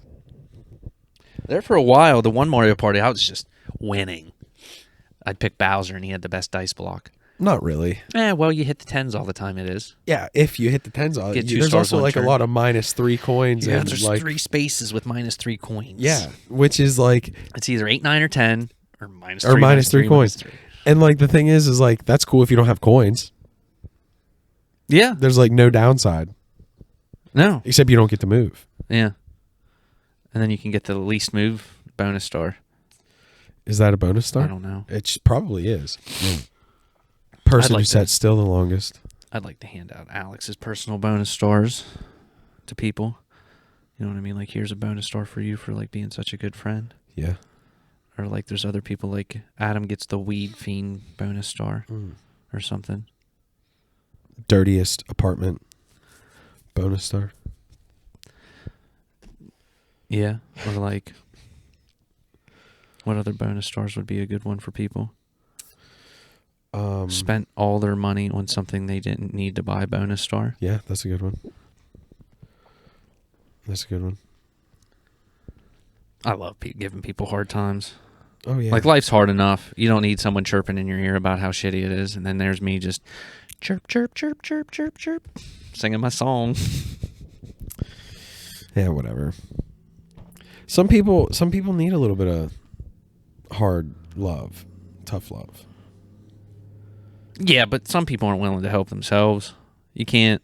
A lot of people aren't willing to help themselves. They like to just be like, yeah, just woe is me. Nothing I can do about it. Life's giving me a shitty hand. And it's like, well, maybe quit repeating the same terrible patterns that you do every day and then wonder why things aren't changing. While you're looking for handouts. You know what I mean? Yeah. Like, somebody else will fix it by giving me a handout, I guess. You'll like watch people refuse to do anything different in their life and complain to high heaven that nothing's ever changing. And it's like, you haven't changed anything. So yeah, no shit, nothing's changing. What do you think? You think that like change is just going to fall from the sky? Like you think that things are just going to get better without you having to fucking do anything about it? Well, it looks like things are working out for you. Well, yeah, that's because I fucking made changes in my life. Yeah, but you also act like things are working out for you. Like, I'm sure, like... Yeah, I don't have a fucking woe is me mentality. Yeah. Yeah. Like, no offense, Troy, but... None taken. I'm not trying to offend Unless you or you're anything, gonna but I don't want to say you don't say have it going something on. wildly offensive. No, I'm not going to say anything wildly offensive. I'm just stating that, like, even though, you, like, you act like you have it going on. You know what I mean? Because why not? Do I? I'm not saying... See, this is why it's such a hard thing to explain. Because I don't want to say you don't have it going on, but you act like you have it going on, so therefore you have it going on. I'm just saying you stick to your strengths. That makes sense. You stick to your strengths. You see how to change things. You do that. You adjust accordingly. And if something's not working out in your way, you try to fix it. Yeah, because that's you how... don't like living something that's not fun. Yeah, and that's how shit gets done. Shit doesn't get done by being like, oh... It's not working out. So how about tomorrow I do the same fucking thing I did today and hope for a day? It's literally the definition of insanity. You're repeating the same shitty patterns over and over again and expecting things to turn out differently than they did the day before. That's not how it fucking works. Well, maybe if the rich billionaire sexy woman sees me struggling enough, she'll feel sorry for me and give me money and blowjobs for the rest of my life. Yeah, of course, maybe. Yeah, maybe. Right. That's what I'm holding out for. Yeah, me too. Me too, dude. I just hope that one day the rich, sexy billionaire lady with big, fat tits just wants to suck my dick and buy me whatever I want for the rest of my... Because she sees that I struggled. Yeah, and knows that you're better than that. Yeah, she's like, yeah. Feel bad for you.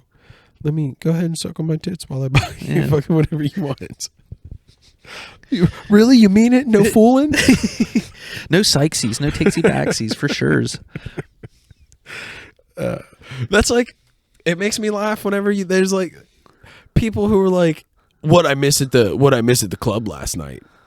Like, oh, a pack of cheerleaders came roaming in here and just started handing out free blowjobs, dude. You missed free blowjob night. It sucks that you weren't here. Yeah. What'd you miss? Nothing. They were giving out $100 bills with free blowjobs. Right, and blowjobs. Yeah. What'd you miss? You missed nothing. Oh my God, there was a mountain of cocaine.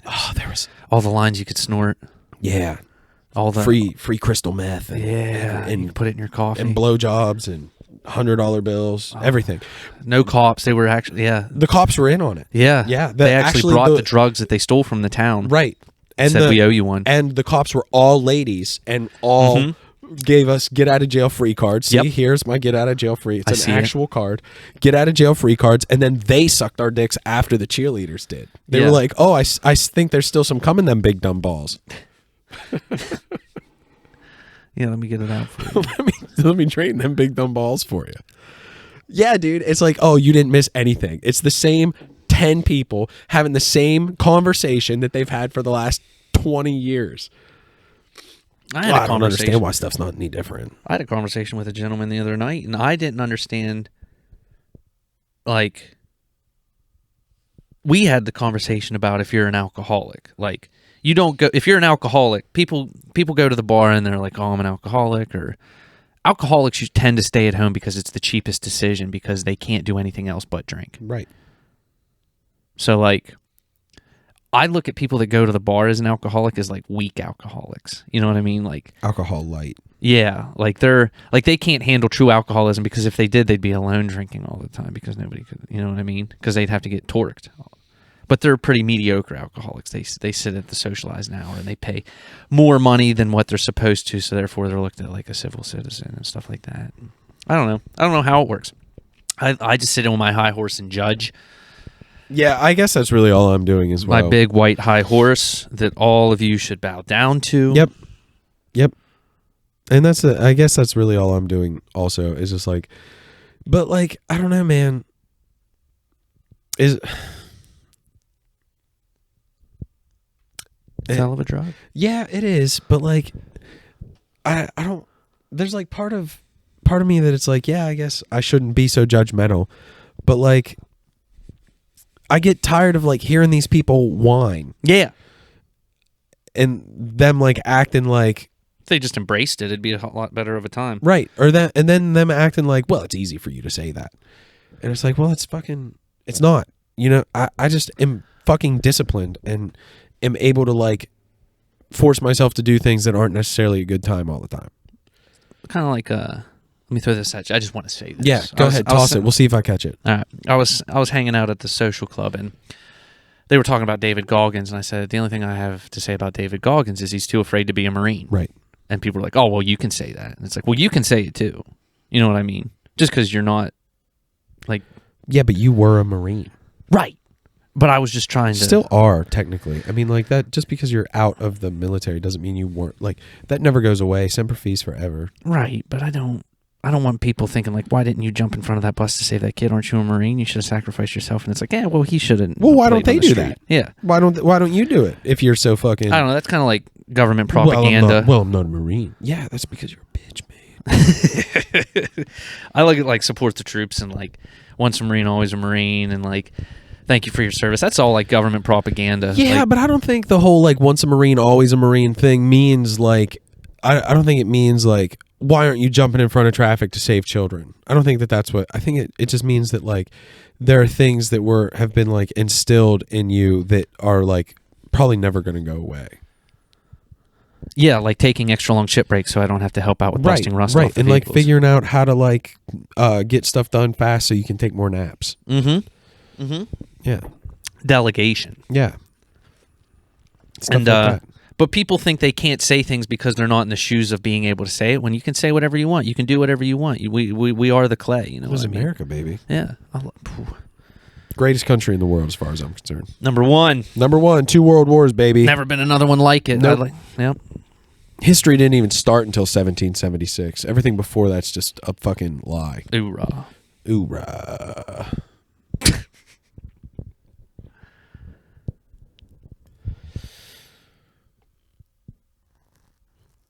No, but it's tough out there. It's tough to stick to what your mode of being, to say something and do it, to have your words match your actions. Yes. It's tough. It is. Because it's putting your money where your mouth is. It is. And you've said before, to say anything is to risk being a hypocrite. Yeah. Or is to risk to offend people, to be offended, to be a hypocrite, all of it. Yeah. It's why it's a right to speak. Like, we can't be under tyranny of, speech laws. Yeah. Because what's compelling you to tell me what to say every day, all day, until you cut my head off? You know what I mean? The emperor, like, compelling people to speak in a certain way, even though it's not true. Yeah. Or any type of godly figure that's mortal, or, I don't know. I'd like to be the president, Would you? I'll vote for you on You'll vote Tuesday. for me? Yeah, I'll write you in. I'm gonna the first law I'm going to make Yeah. is Free blowjobs for the president. 30-hour work weeks. Ooh, I'm definitely going to vote for it. I like that. Yeah. Anything over 30 hours is overtime. OT, baby. OT. And you cannot tax overtime. I think Trump's already doing that. I like both of these. Yes. More money for you. More money for you. What does money do? I don't know. We also need to work on resources. Resources are too expensive. Chicken's like $6. Right. It used to be $2.50. See, if I were to be able to just like make rules and laws, I would like strip all this power away from those away from like corporations, man. If you're a major corporation, you are not allowed to influence politics. Like, you're not allowed. Money. Yeah, you're not allowed to buy land, like private property, civilian land, houses, stuff like that. You're not allowed to spend a bunch of money to influence politics and like get bills passed that favor your company. Like, that's not the way a free market works. No. Eat a fucking dick, man.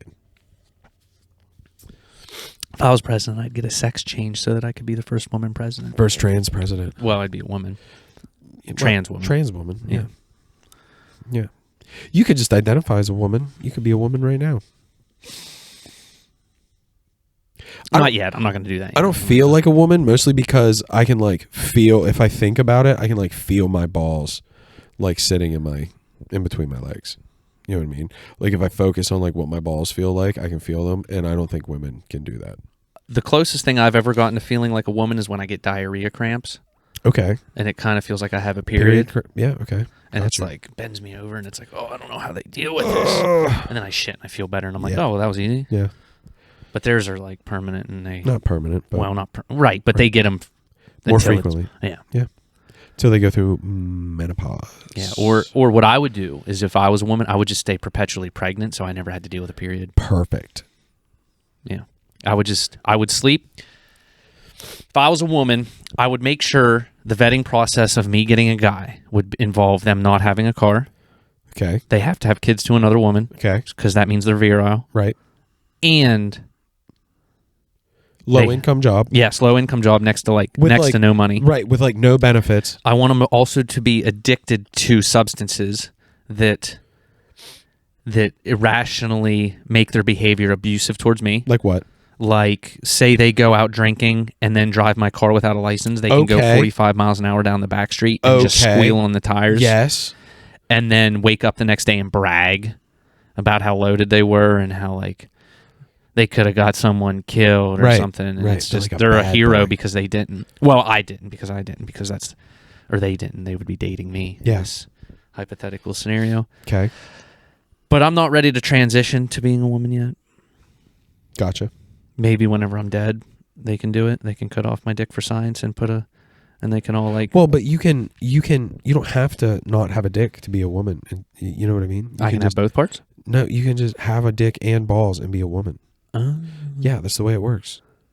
You just have to say that you're a woman and you are a woman. What about that song where it says man? I feel like a woman. That's all it takes. You know what I mean? Like you can just.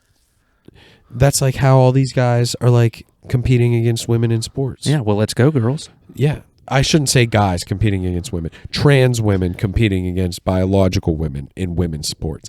Notice that there are no biological women transitioning to men to compete against men. Well, they are. They're just not winning. Yeah, you're right. Are there, though? I don't know. Are biological women transitioning to men to compete against men? Because I don't think that they are, because they would get shit stomped. Sure, I think it depends on the sport. It doesn't. Like knitting, it doesn't. Competitive That's not knitting. A sport. Oh. Doesn't. What about baby making? Because I'm good at making a Also baby. not a sport. I'm not good at having a baby. No. It's also not a sport. Are you good at baby making? You have a vasectomy. You're probably one of the worst at baby making. I'm good at practicing. Yeah, okay, so you're good at fucking. That's also not a sport, dude. I'm good at practicing. Yeah. Fucking. You're silly. Thanks. Yeah. No, like even like Serena Williams, who's the greatest female tennis player, and would want to say would smoke me at tennis. Like I couldn't return if she hit 100 serves at me. I couldn't return one. You know what I mean? No chance. She would smoke me at tennis. What would your number be in tennis? I don't know. What would your like? 69. Do they have numbers in tennis? I don't think so. Okay. 420, 69. Yeah, 420, 69. You'd Yeah. be 420, 69 on Yeah, the field, but or- number one in my heart rate. Or 69, 69. Yeah. But she has said that if she had to compete against men, and again, this is the greatest female tennis player to ever live. She has said that if she had to compete against men in tennis, that she would be ranked like 700th in the world. Top 1,000. Yeah, High scores. Yeah, okay. On that's true. RuneScape. So, I mean, it's something. Or like she couldn't beat like the ranked 700th guy in the world. Like she would go from being number one to being nobody. You ever watch that Powder Puff Football, though? Off topic, but it's women's sports. Yeah, when they're in lingerie. Oh, my God, I would not do that. They would just cream me. They would cream me. Oh, yeah. I'm not trying to say that I am more athletic than female athletes. That's not what I'm saying. Right. I'm saying that, like, the most dominant female athletes are not as good as the most dominant men athletes in their said sport. Not me. They are going to beat the brakes off me in whatever their sport is. Like basketball. You know what I mean? Mm-hmm. I stand no chance against anyone in the WNBA at basketball. What about daytime television? What about it? I think that's mostly dominated by women. It's not a sport. I was just about to say that. It's not a sport. The teaching and like doctors and nurses, like all that is dominated by women as well. Yeah, I noticed most of my nurses and doctors at the VA are women. Are women. Yeah. Yeah. I think that's really cool. Yeah, they're fucking fantastic at it. Yeah, like they care. Yeah, A way guy- more than dudes do. Yeah, like dudes are like, I'm glad it ain't me. Yeah. And I'll like, go back to the oil rig. Exactly, right? I was just about to say that. I'd But then rather you look work at- on an oil rig than deal with my daughter's. But then you that's Cavity. just about to say that. Then you look at like the occupations that are mostly male dominated, and that's what a lot of it is like hard manual labor and stuff. Well, someone's got to take care of the ladies. Yeah. Nothing wrong with it. We like No. taking care of you No. ladies. I don't In a necessarily sense. I don't agree with like all gender roles, right? Like No. preset gender roles, you know what I mean? Like I like cooking. I don't mind cleaning, so like I do those things as well. But like there's just some things that are just like factual things to the world that we live in. Like And, breastfeeding. yeah, you and I can't do that. Yeah. And like passing physicals. Like people want to scream and cry about the wage gap, but like a woman can't pass a fireman's physical and then she expects to get paid the same amount of money. Yeah, but firemen don't even make that much. That's why these jobs that are like super physically demanding don't make a lot. Some of them do. Like oil riggers, and If even you're- then, like if- a crab boatsman. I think if you're a firefighter in like a city like at Chicago or like New York or something, I'm pretty sure you make a decent amount of money. Like what, 50K? I don't know. I could look it up, but That ain't nothing in the city. And you're doing like some hard ass shit. You're like getting like obese people through doors that are yeah, right, exactly. like this ain't cats in a tree. No, that's not realistic. So like let's see here. What are we? What firefighter income?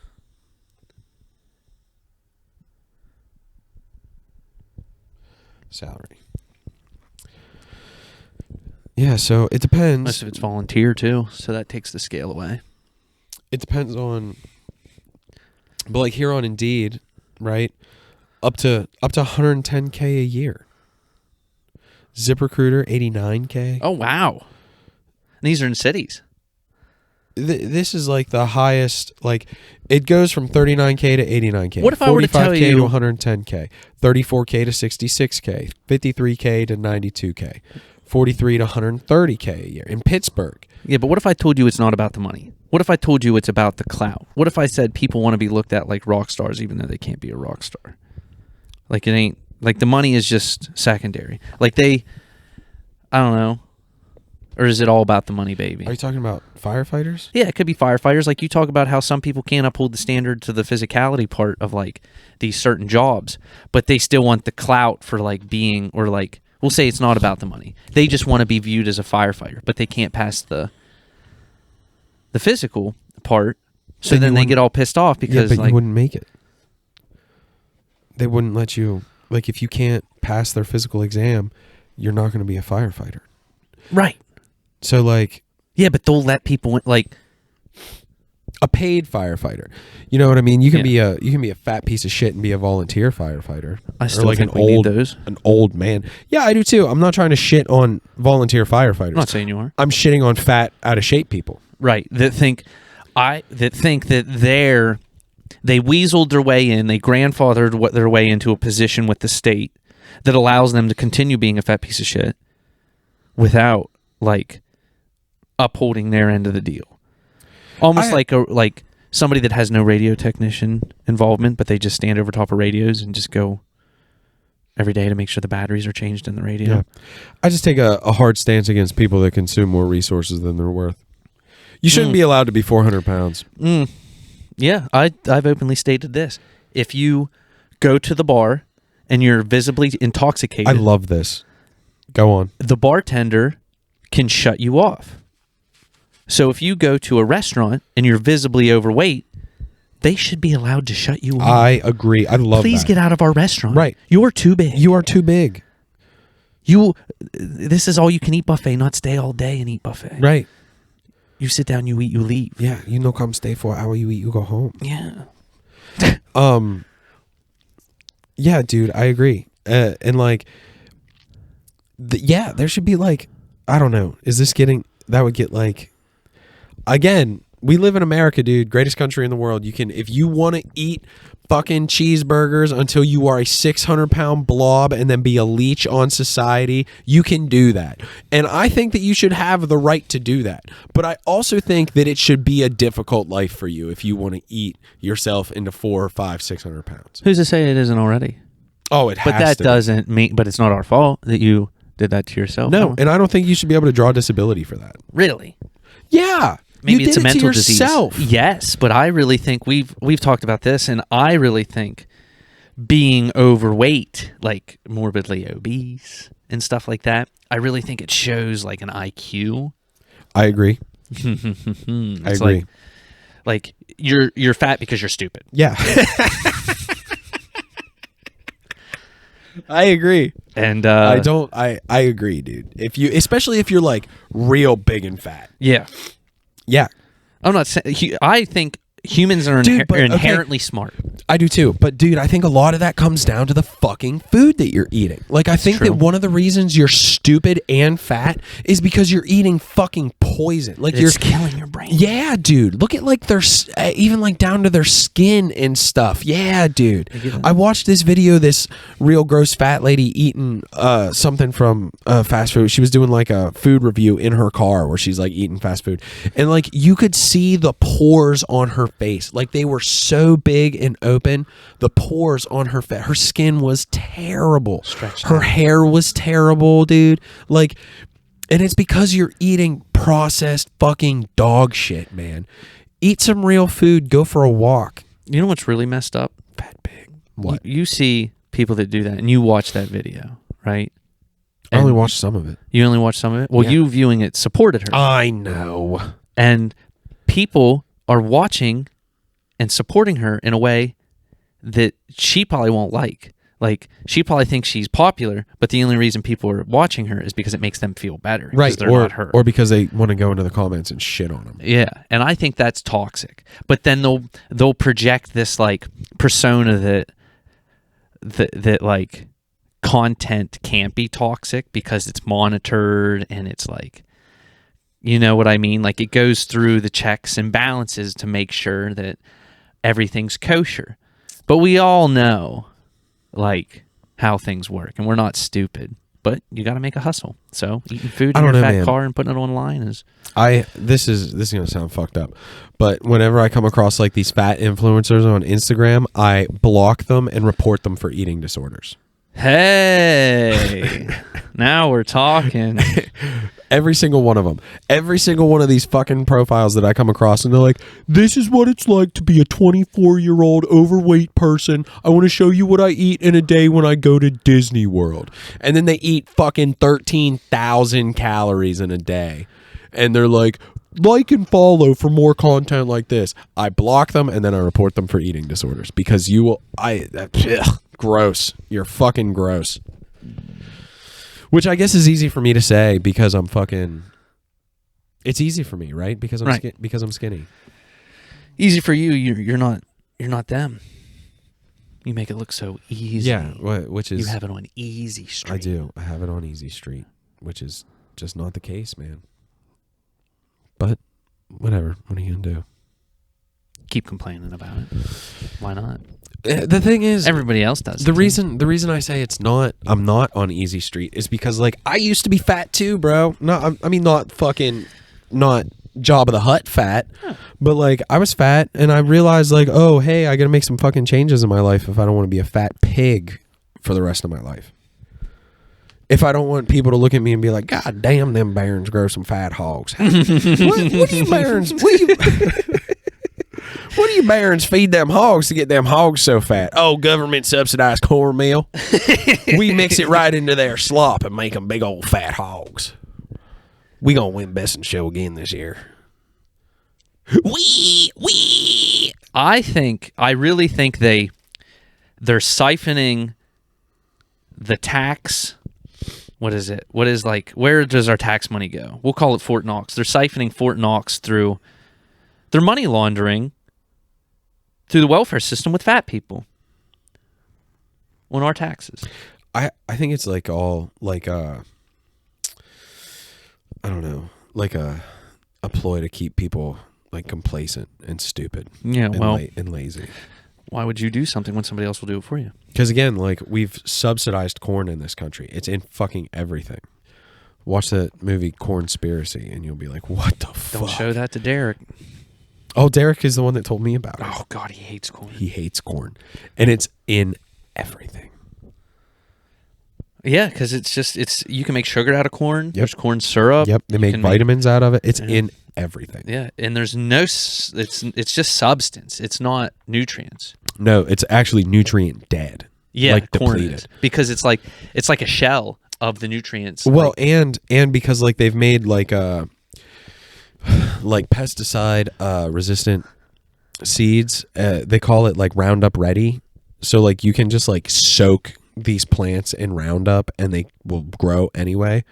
They're just devoid of all nutrients. It's because yeah, and they feed that to people, and people love it. And I eat it, and it's delicious, and it goes in my guts. And yep. Government subsidized cornmeal. We mix it right into that pig slop, make our fat hogs. We eat. And then, but like, here's the thing, Alex, is what's going to happen, like, whenever everybody is a fat hog and then no one can go to work. Right. Like, everybody can't just eat themselves into fucking 600 pounds because someone's then got to carry the cross. Someone's got to carry the fucking cross, dude. And this is what fucking drives me crazy. And it ain't going to be me. This is what drives me crazy, is that, like, it's like I'm disciplined, and people look at me and they're like, oh, you look strong and healthy and young and virile. Carry the fucking rocks, bozo. Not only that, I'm a fat piece of shit. How about you carry my rocks, too? Yeah, since you're so strong and able. Right. But it's like, fuck you, man. Carry your own goddamn rocks. Well, but I'm a fat piece of shit. There's some metaphorical data I could throw your way, and it deals with like just name dropping, like Cain and Abel. Mm-hmm. Like Cain, you walk with a cane, you're not Abel, and Abel's Abel, so he gets twice the punishment, and Cain dishes it out on him. You know what I mean? He's not only jealous, he's like he ruins his own good life too because he didn't know how good he had it with Abel around. Because he was Abel. You know what I mean? Yeah. That's what happens when you kill the favored ones. Everything kind of dies, and we'll call them favored. It's just intellectually superior people that know how to, like, you know, make societies better for everyone else. Bashed his brother's head with a rock. Oh my God! Yep. All because he was a suckle up. Yeah, he was a suckle up. He suckled up to God. God looked upon his sacrifice with favor. Yeah. I didn't kill my brother. I didn't kill my brother. You're a suck. What's that even mean? As in a suckle up? As in you suckle up to God? I can't decide where I want the sensitivity on this microphone. At 5, I don't like the way my voice sounds in my ears. I think it's playing out pretty good. I don't know if like turning my headphones. See, but then I get like feedback in the headphones. I don't like that. So I just keep it normal with what we were doing. Yeah, and I like the way my voice sounds there. I don't know. I don't even know if it actually makes a difference on the recording. We'll see. I got to splice 2 together. Yeah. Yeah, you Because when the do. batteries died and we could not resuscitate them. Don't tell the cops, everybody, but we killed them. They didn't die. We killed those batteries. And then, in order to get away with it, we chopped their bodies up, dissolved them in lye. We're going to have to bury them in Alex's backyard. Yeah. Don't tell anybody. What's all this?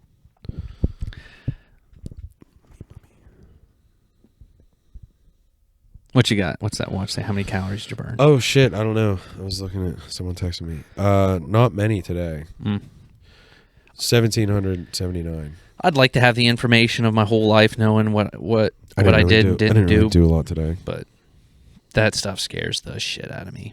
Like data tracking and information. Like it just...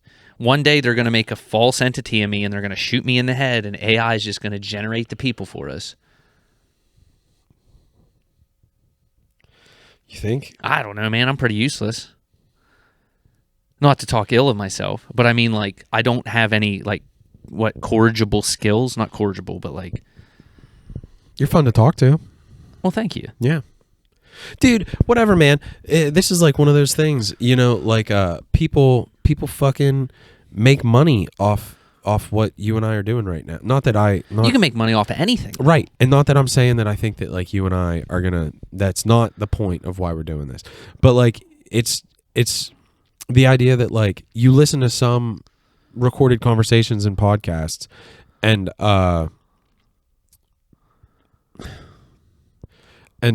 people are like, there's like not even substance to what they're saying, you know what I mean? And there was a streamer. I was on. He muted me. I was on Fortnite, and he was streaming with squads, and he was talking off and popping off. So I was like, "Oh, this guy's pretty funny. I'll pop off with him." He muted me, and then he started talking to his chat about relationships and stuff. And it's like, this guy's a fucking hoser, man. Like, how do I explain it? Like, what was I talking about? It might have been the Last Supper or something. I was talking about accidentally sucking a dick too and stuff like that. And like, oh, there was a bunch of people in a room. They were all squatting on each other. And I said, I just ran on 4 people. They were all having sex. I shot them in the head. And then I think that's what caused his chat to talk about relationships, and he muted me. And it's like, you can't like mute whoever you want on your platform, can you? I guess you can. But it's like, isn't that why you played with randoms, to see what you'd get, and then you just throw one of them out? Kind of made me a little salty. Yeah, of course. Because then it's like, I'm playing with a random squad who muted me. I can't talk back to this guy. I'm saying like information that he might need. Like, hey, they're over there behind the bush. Like when I walked in with 4 people having sex. I got them all. They were hiding. That's what I call camping. It's whenever they're all having gay sex with each other. Oh, okay. I was going to say. What else would they be doing in a room together, crouched in a corner? You know what I mean? Fucking, obviously. Yeah, they're fucking, dude. Obviously. It's disgusting. Shoot them in the head. Pigs. Yeah. And Fortnite with me is just a free game. It's excellent. I like the skins. I hope they put RuneScape with Fortnite. I mean, I don't know. I tried playing a couple times with you. It's tough, and like it just wasn't my thing, man. I just wasn't into it. Yeah. I'm more of a like a single player game guy. Yeah, I get that. Yeah. Not me. I need to socialize. I need to like play tricks, even if I'm the one getting tricked on. I like single player games. The amount of times I get 360 shot in the head is just abysmal. Really? Yeah, I get schooled in that game all the time. I win probably 1 out of 20. So that's what, like a 12% win rate. 5. It's like a 5% win rate. That's my win rate for Fortnite. I the last time I played Fortnite was with you guys. I was level 1 and couldn't figure out, like, you guys were like, oh yeah, because you're the party leader or whatever, we just keep getting put in these level 1 lobbies and we're just like dominating everything. Yeah, because your MMR is low. Right. Your MMR is basically 1. My MMR is like 1776. Not to call I'm serious. It's like 1776. Yeah, it's like nice. 1777 or 1776. It's close to the Marine Corps. Start date. It's in the 1700s, and Sean's is like 600. Is that when the Marine Corps started? Was it 1776? 1775. Tun Tavern, Oh, okay. Yeah, that's interesting. Philadelphia, Pennsylvania. Yeah. The city of brotherly love. Never been to Philly. Really?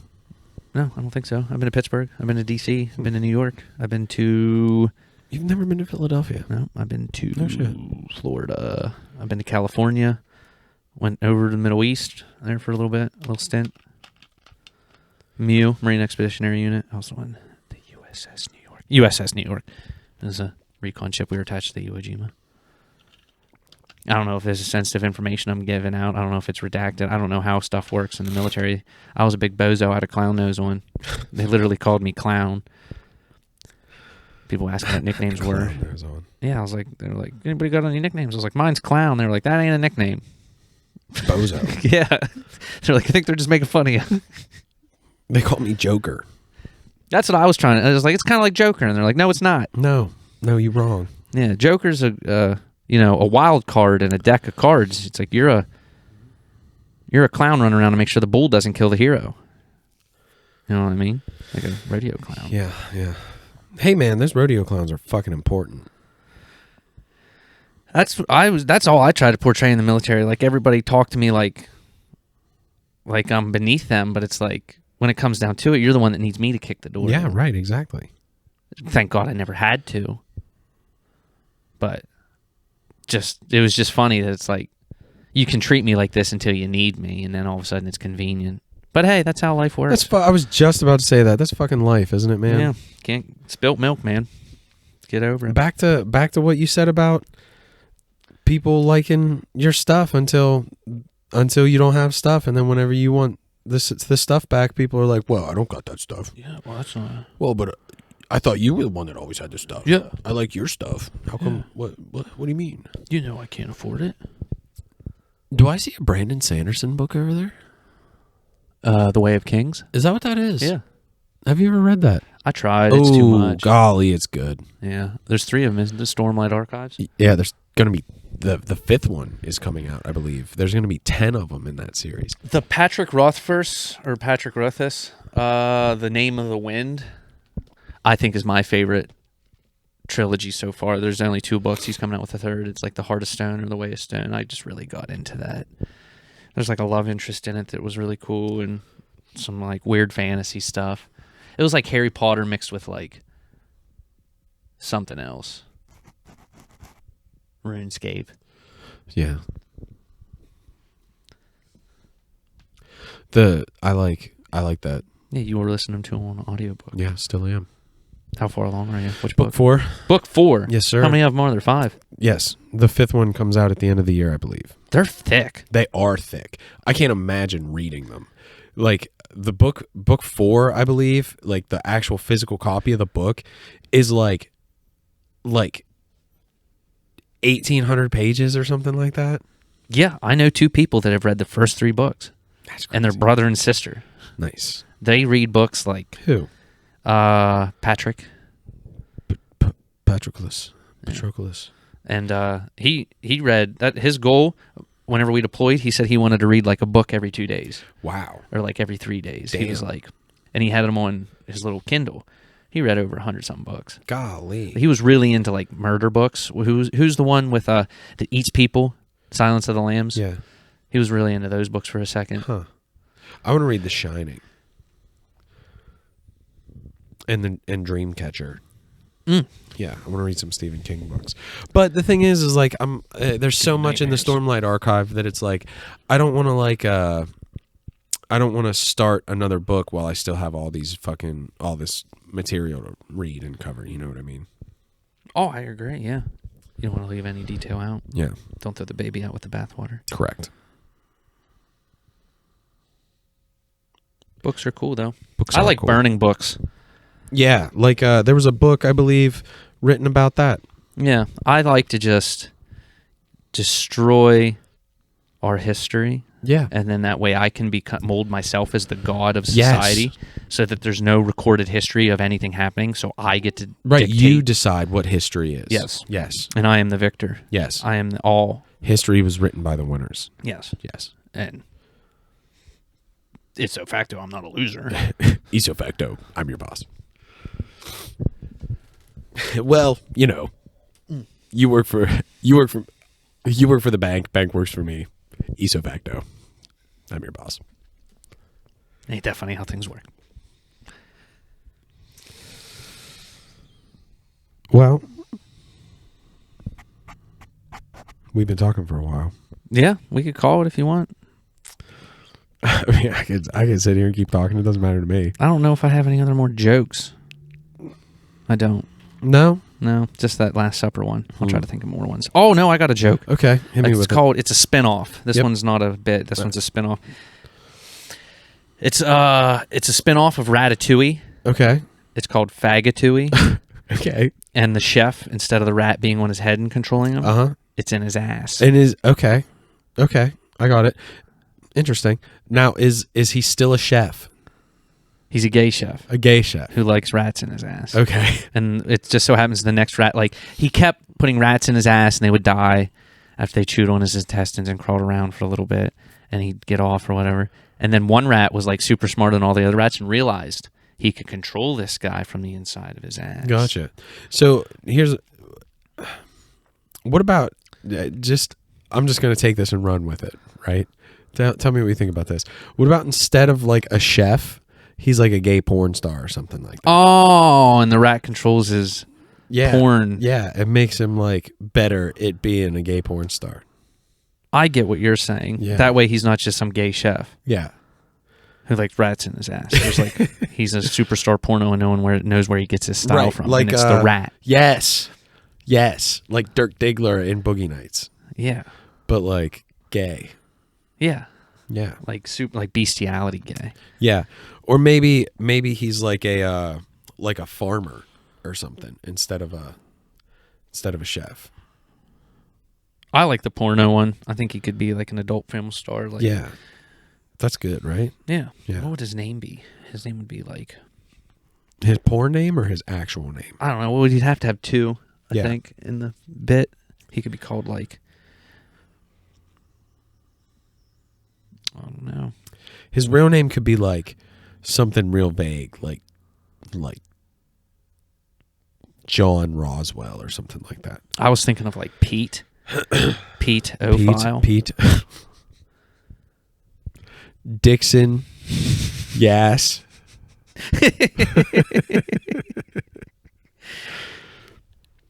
Yeah, a name like that. There's not a whole lot of creativity that goes on in my brain when it comes to certain things. We work with a dude whose last name is Dixon. And sometimes we're just like, well, if it isn't Big Dixon, yes. He probably loves that.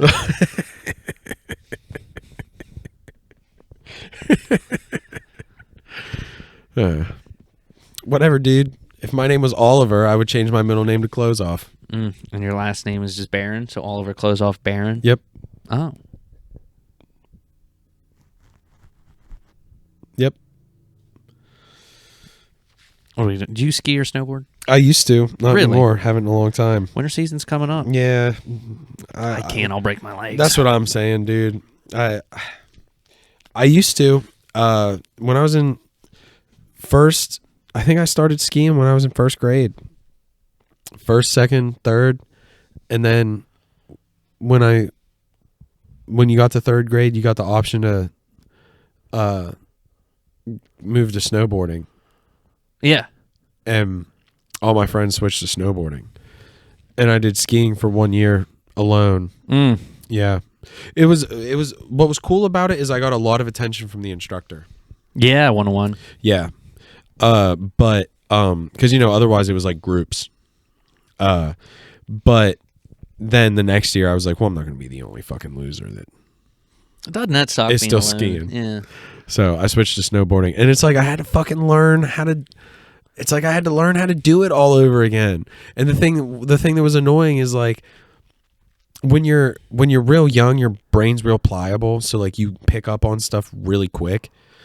And it's like I had just like gotten decent at skiing.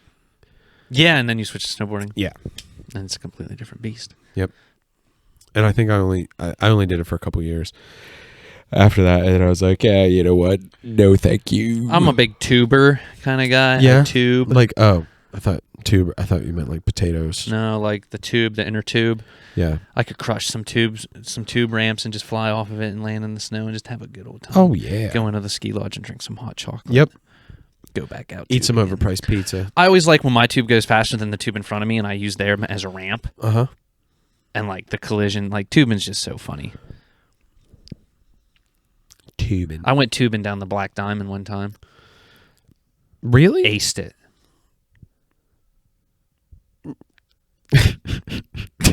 Aced it. Yep. When the ski lift, everybody was like, "Tube, huh?" And they're like, some of that snow's like 4 feet deep, right? What are you doing with that tube? They're like, Bunny Slope or Black Diamond. I was like, Double Black. double Black Diamond. They couldn't believe it, I'll bet. Yeah. When you just rode that tube all the way down to the Double Black Diamond. The whole way down. It's impressive. Thank you. Yep. Held on the whole time too. Nice. It was actually a double tube, and I saved half the crew. So there were two of you, Yes. and you managed to save half the crew? Yes, 50. Golly, you'd be a good captain. That's a 50% retainment rate. Yeah. That's pretty good. thanks. Especially, like, I think, right? That's pretty good. Yeah, it's 50% survival rate on my Right. expeditions on the tube down the Black Diamond. Yeah. I've heard this one guy say recently, like, everything's 50%. Like, either it's gonna work or it's not. That's 50%. Not death. That's 100. Yeah, I guess that's true. In the end, but I Yeah. mean, we're not in the end right now. No, so not I mean, yet. we're in the midterm. Yeah. I'm getting ready for that final, Yeah. that sex final. Yeah, in health class, my gym teacher made me have a sex final. Yeah. With him? Yeah, Yeah. How'd it go? he said I was all right. He Yeah. did better. He had better? Yeah, Hmm. I was a little upset. I was Bummer. Yeah, that would upset me a little bit too. like, A-, Right. Well, that's not bad. B+, maybe. It's not bad. B+. Yeah, 92, 94. Yeah. You were hoping to get like a 97 or Oh above. man, I was working for that 100. Yeah. What'd you do? Did he give you any like notes on like what you could have done better? Yeah, he said don't drink as much dairy next time. Okay. What were you like, real gassy? Yeah, Okay. and just like public speaking is, he said I kind of like fell apart with the public speaking part because it was like a senior project health class final. Yeah. Sex education, you know. Mm-hmm. And other than that, I mean, A-, I passed, I got out, I got my degree or whatever, not my degree, but my diploma. Hell yeah. I never had a gym teacher or health teacher. Which one did you say? I had both. The gym teacher was the health teacher. Yeah, I never had a teacher try to help me out sexually in high school. It's unfortunate. I was begging for it. Yeah, me too. I would walk up to the board with a boner, like just a real pronounced one, just drawing on the board, Right. and like, eh? Let my dick knock the chalk off. Yeah. Oops. Oops. Wore sweatpants today. Don't know if you can tell. Yeah, dude. I mean, that's like I've said before. Like, I made it all the way through the Boy Scouts, all the way. Never once got molested. What was I doing wrong? Bullshit, dude. I know. Like, I was asking for it too, dude. I would like show up to the scout leader's house in like just like a skimpy little. Hold on, my light's on. People are going to be knocking for trick or treat. 1 second. I would like I would be walking to give them like a handful of pistachios. But yeah, I would like walk up to the scout leaders, you know what I mean, in like a skimpy little bathing suit and be like, "Oh, you gonna help me get my swimming merit badge today?" And they're like, "Get the fuck out of here! I don't even have a pool." And I was like, oh, "Shit." Ooh, these trunks are like real loose on me. Hopefully they don't fall off. You gonna catch me, scout leader? Catch me when I jump in the pool? I have a wife and kids. Get the fuck out of here, weirdo. Fuck. Yeah, I tried Boy Scouts for a year or two, and the book they gave us was just too complex. My mom was like, in order to get these badges and stuff, we have to like build birdhouses. We got to make boxcars, and we had to buy all the material. We were like strapped for cash as a family. Right. You know, Bill shared as much as he made with everybody, but it was for food, it was for bills, it was for that. You know, there was, and we had, but anytime we did stuff, there was no like individualistic money set aside. Like I couldn't do Boy Scouts, Mariah couldn't do cheerleading, Billy couldn't do football, stuff like that. If we were doing something, it had to be all of us together at like the zoo, because that's like, if he was spending money, it was on all of us. Sure. And I got a couple in like the Game Boy. Ooh, that Game Boy, dude. They didn't understand. What was your favorite Game Boy game? I liked Pokemon. Yeah, you did. I liked Pokemon, but I'd have to say a game that really stuck with me to this day. I remember beating it the whole way through. Was Mario and Luigi Superstars or whatever. Ooh, good where you can gain levels. Their levels went up to like 100. Yeah. And like it was such a big map, and Yoshi was involved, and you could feed him fruits, and they made that cute noise. I was like, or whatever. Yeah. And they'd make like a little dance, and it just cracked me up. And the whole game, you could have items. There was tons of items to use during battles, and like it was just a lot of fun. And then I beat it, and it was a good game. But that's probably one of my favorite games. Halloween, all the spooksters out. Hope they don't egg my house. Ooh. Joke's on you. I love eggs and corn, because I'm like eating it off the ground. What was the game that you played that summer that you got your Game Boy? That like you said, you just played the fucking daylight out of it. Do you remember? I think it was Pokemon Ruby. And Terry was pissed because he said, I have Pokemon Ruby. And if you would have got Sapphire, we could have traded Pokemon. And I was like, well, I got Ruby because it was red and I thought it was cooler. Ooh. And then he didn't want to play Game Boy with me because he thought I was stupid. And stuff like that. Like, I don't know. People kept me around, but just enough to make fun of me. That's not why I keep you around. No, I'm not saying that. I'm saying this was like, it was a weird pecking order in high school. Like, oh yeah. Like, sometimes they would do stuff with me until it made them look uncool, and then they wouldn't do stuff with me, and then it was like, well, sorry, I'm a fucking nerd, a loser or whatever. But, like, I was always inviting myself to things. No one would ever invite me, and I don't know. It was fine. It was a one-way street. Right. I needed friends. They didn't. And then whenever I kind of grew out of, like, I don't know, high school was over for me in, like, 10th grade, 11th grade. I was already driving. I was already working. I was, like, setting myself up in ways that other people were too worried about the next piece of tail they could get, who they could trick next to sleep with them and not have to date and stuff like that. Yeah, there was a lot of that in high school. And I really stuck to myself, and everybody was worried about me because they didn't know if I had a plan or not. And I just left. Yeah, you kept quiet about joining the military. Yeah, I didn't tell anybody. Marines. Yeah, I mean, whatever, dude. And look at you now. Yeah, it worked out. It worked out. Yeah. Yeah. I mean, I recommend it to anybody that doesn't have a direction in life. It's interesting that, like, you know, I mean, obviously never could have seen schizophrenia coming. No, I thought that stuff was fake until I was, like, we'll say afflicted by it or whatever. I don't know what to call it. And it was just odd behaviors I couldn't control. It felt like I was being manipulated by outside forces. Yeah. It was wicked. Yeah.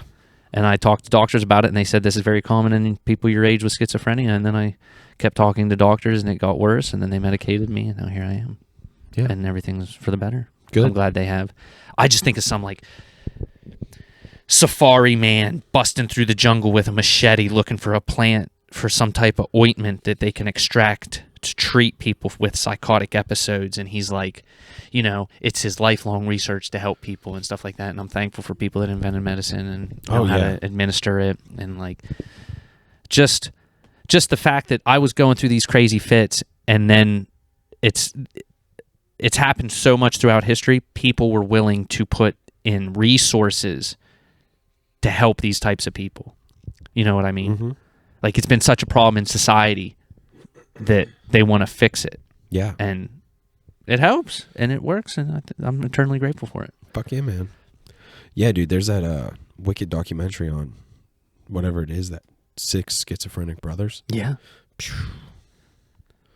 Thank God I never harmed an animal or harmed a person or got harmed myself. Yeah. I'd say I had it for about 6 months to a year. I was going into psychosis, maybe a year and a half, until like I seriously needed to get medicated. It was starting to affect the people around me. Right. I think it's interesting how often like religious stuff comes into play in schizophrenia. That's like a very common theme, is that like you think angels are talking to you. Yes. That's the best way I can describe these entities that force you or manipulate you or somehow entice you. We'll say they're like muses. They're like... Well, that's like what the one oldest brother on that documentary, they interview him, and he says that he's like, yeah, I used to hear angels.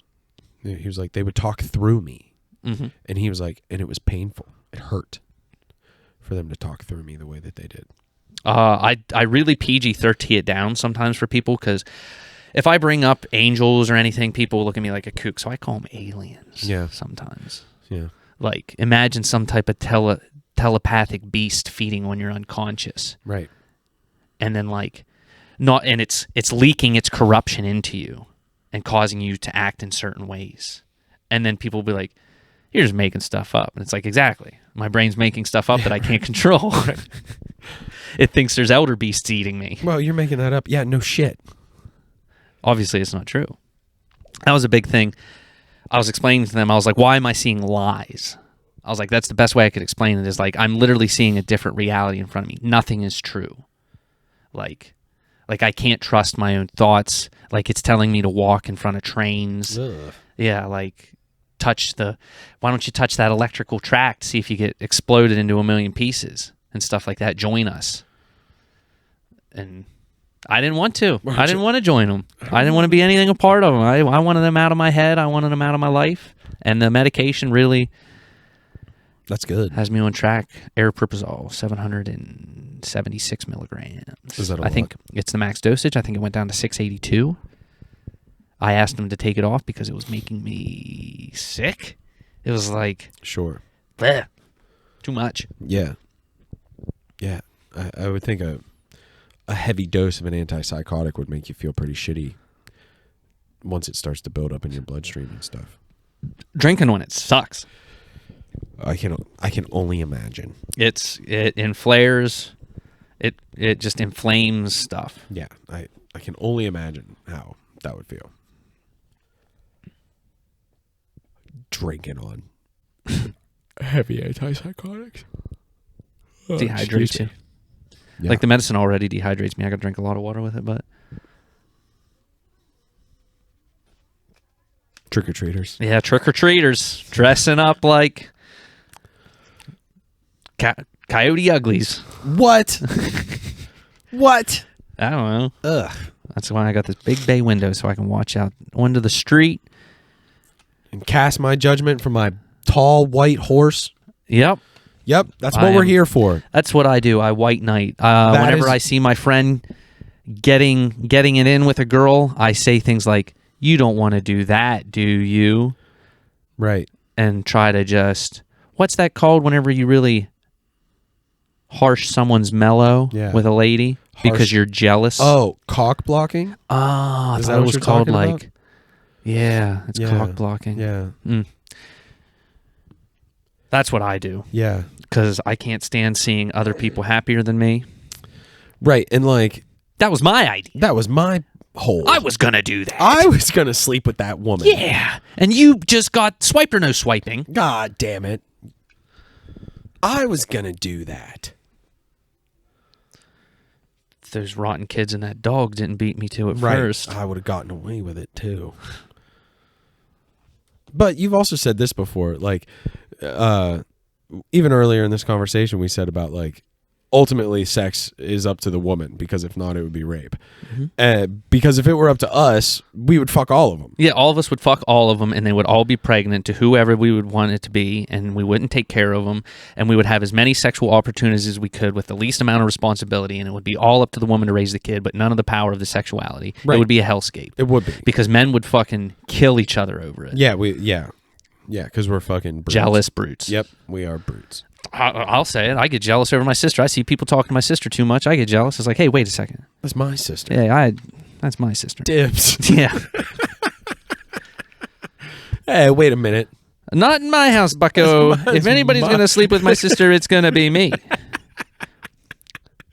And my sister's hot as shit. I got some hot sisters. You do have 2 hot sisters. Yeah, I got 3 sisters. One of them's like 11. That's not the one I'm talking about. I know. I have 2 sisters. One's like 24. One's like 30. Those are the 2 I'm talking about. Yep.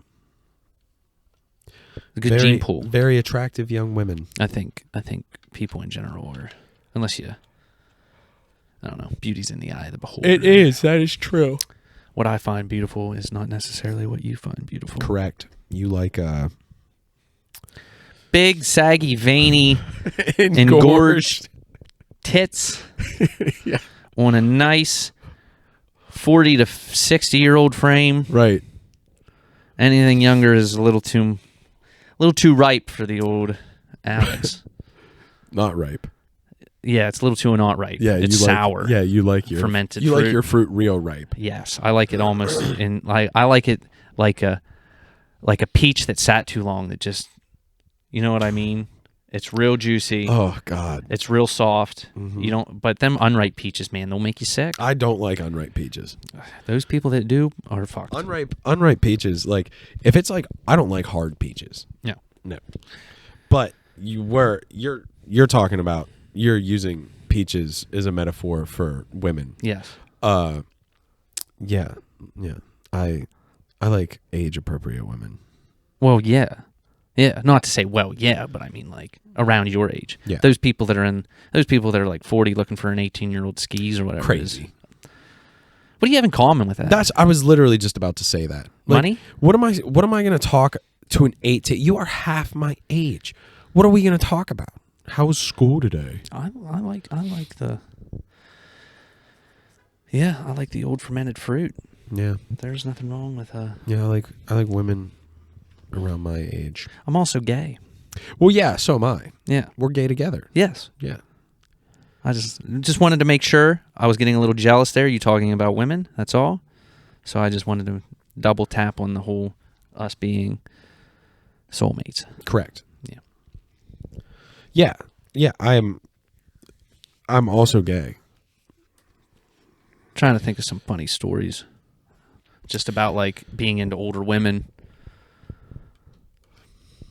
But I can't really think of anything because like I don't know. Yeah, I mean, obviously, like I can find women of all ages and shapes and sizes to be attractive. You know what I mean? Like you said, beauty's in the eye of the beholder. But like, I don't know. I like. Yeah. What are we gonna have in common? You like Dane Cook? I do like Dane Cook. Yeah, he's all right. I thought he was a little eccentric. He hammed it up a lot. Yeah, I mean that was like his whole bit. Yeah, good for him. It worked out well. It worked out for him. I'm glad it worked out. Yeah, he sold out Madison Square Garden. I liked his movies more than his comedy. I thought his movies were funnier than his comedy. What's your favorite Dane Cook movie? I think it's Employee of the Month. That's a good one. Yeah. There's also that Good Luck Chuck. That's a good one. What other ones are there that he's in? There's that where he's the waffle man, and I will grill you with my frying pan of justice. What's that one? I don't remember. Where I'm invisible, but only when you're not looking. Is that what's the Minutemen or whatever? Yeah. What's the name of that movie? Yeah, like everybody has obscure superpowers Yeah. that like technically don't equivalate to superpowers. Yeah. I'm invisible, but only when you're not looking. On that note, I'm gonna have to use the restroom real bad. Would you like to cut it? Yeah, sure. We can call it there. I have to cut you off. I also like what's the other Dane Cook movie where he's like a jerk? gets like he's like a jerk to women to get them to like. Yeah, get Good back Luck with them. Chuck. Is that what that is? Yeah, and his buddy's like a super sex addict who's banging like oranges out of the microwave. Yeah, that's a good one. What's the weirdest thing you fucked? Mine's a piece of plastic stuffed between pillows. Not Really? Yeah, I think so. A piece of plastic? Well, it's the pocket puller. It's the piece of. It wasn't a plastic baggie. It's like a sex toy that I bought. Oh yeah, I have a fleshlight. Yeah, But like I don't think it's that weird to fuck that thing. Yeah, I don't think it's that weird. I don't think it's weird either. And like it's just the one that I got like also doesn't look like a mouth, a vagina, or a butthole. Like I didn't want it to be like representative of like a woman's body parts. Yeah. Because it's like I'm not tricking myself into thinking I'm fucking something that isn't a fuck sleeve. You know what I mean? I like that you've stated that. So like it just looks like in reality it almost looks like a fucking cold air intake or something. It's like a Cold air. It's like it almost looks like a fan or something. Like I don't know the way that it's like shaped. And it's like clear blue. I don't know. Is that a weird thing to fuck? Mm-hmm. Whenever I was young, I used to just like masturbate by like dry humping my bed. You know what I mean? You flip your wiener up so it's like you're laying on it. You know what I mean? Uh-huh. And then just like I woke up. That's how I used to. I used to wake up doing that. That's how I used to masturbate. I still wake up doing that sometimes. But yeah, that's how I used to masturbate. So like, I guess like my pillows and like my bed would be the weirdest thing I've ever fucked. I didn't know how to masturbate until one time I got a hand job from a girl, and she just knew it was just a hand job, and she knew what she was doing, and I was like, I'm gonna do that next time. Didn't know how to masturbate. What do you mean? Like I did, but like when she did it, she did things that felt so good, and then now I mimic them, and it still feels really good, and it feels even better. She was like gentle, she was like caressing, she cared.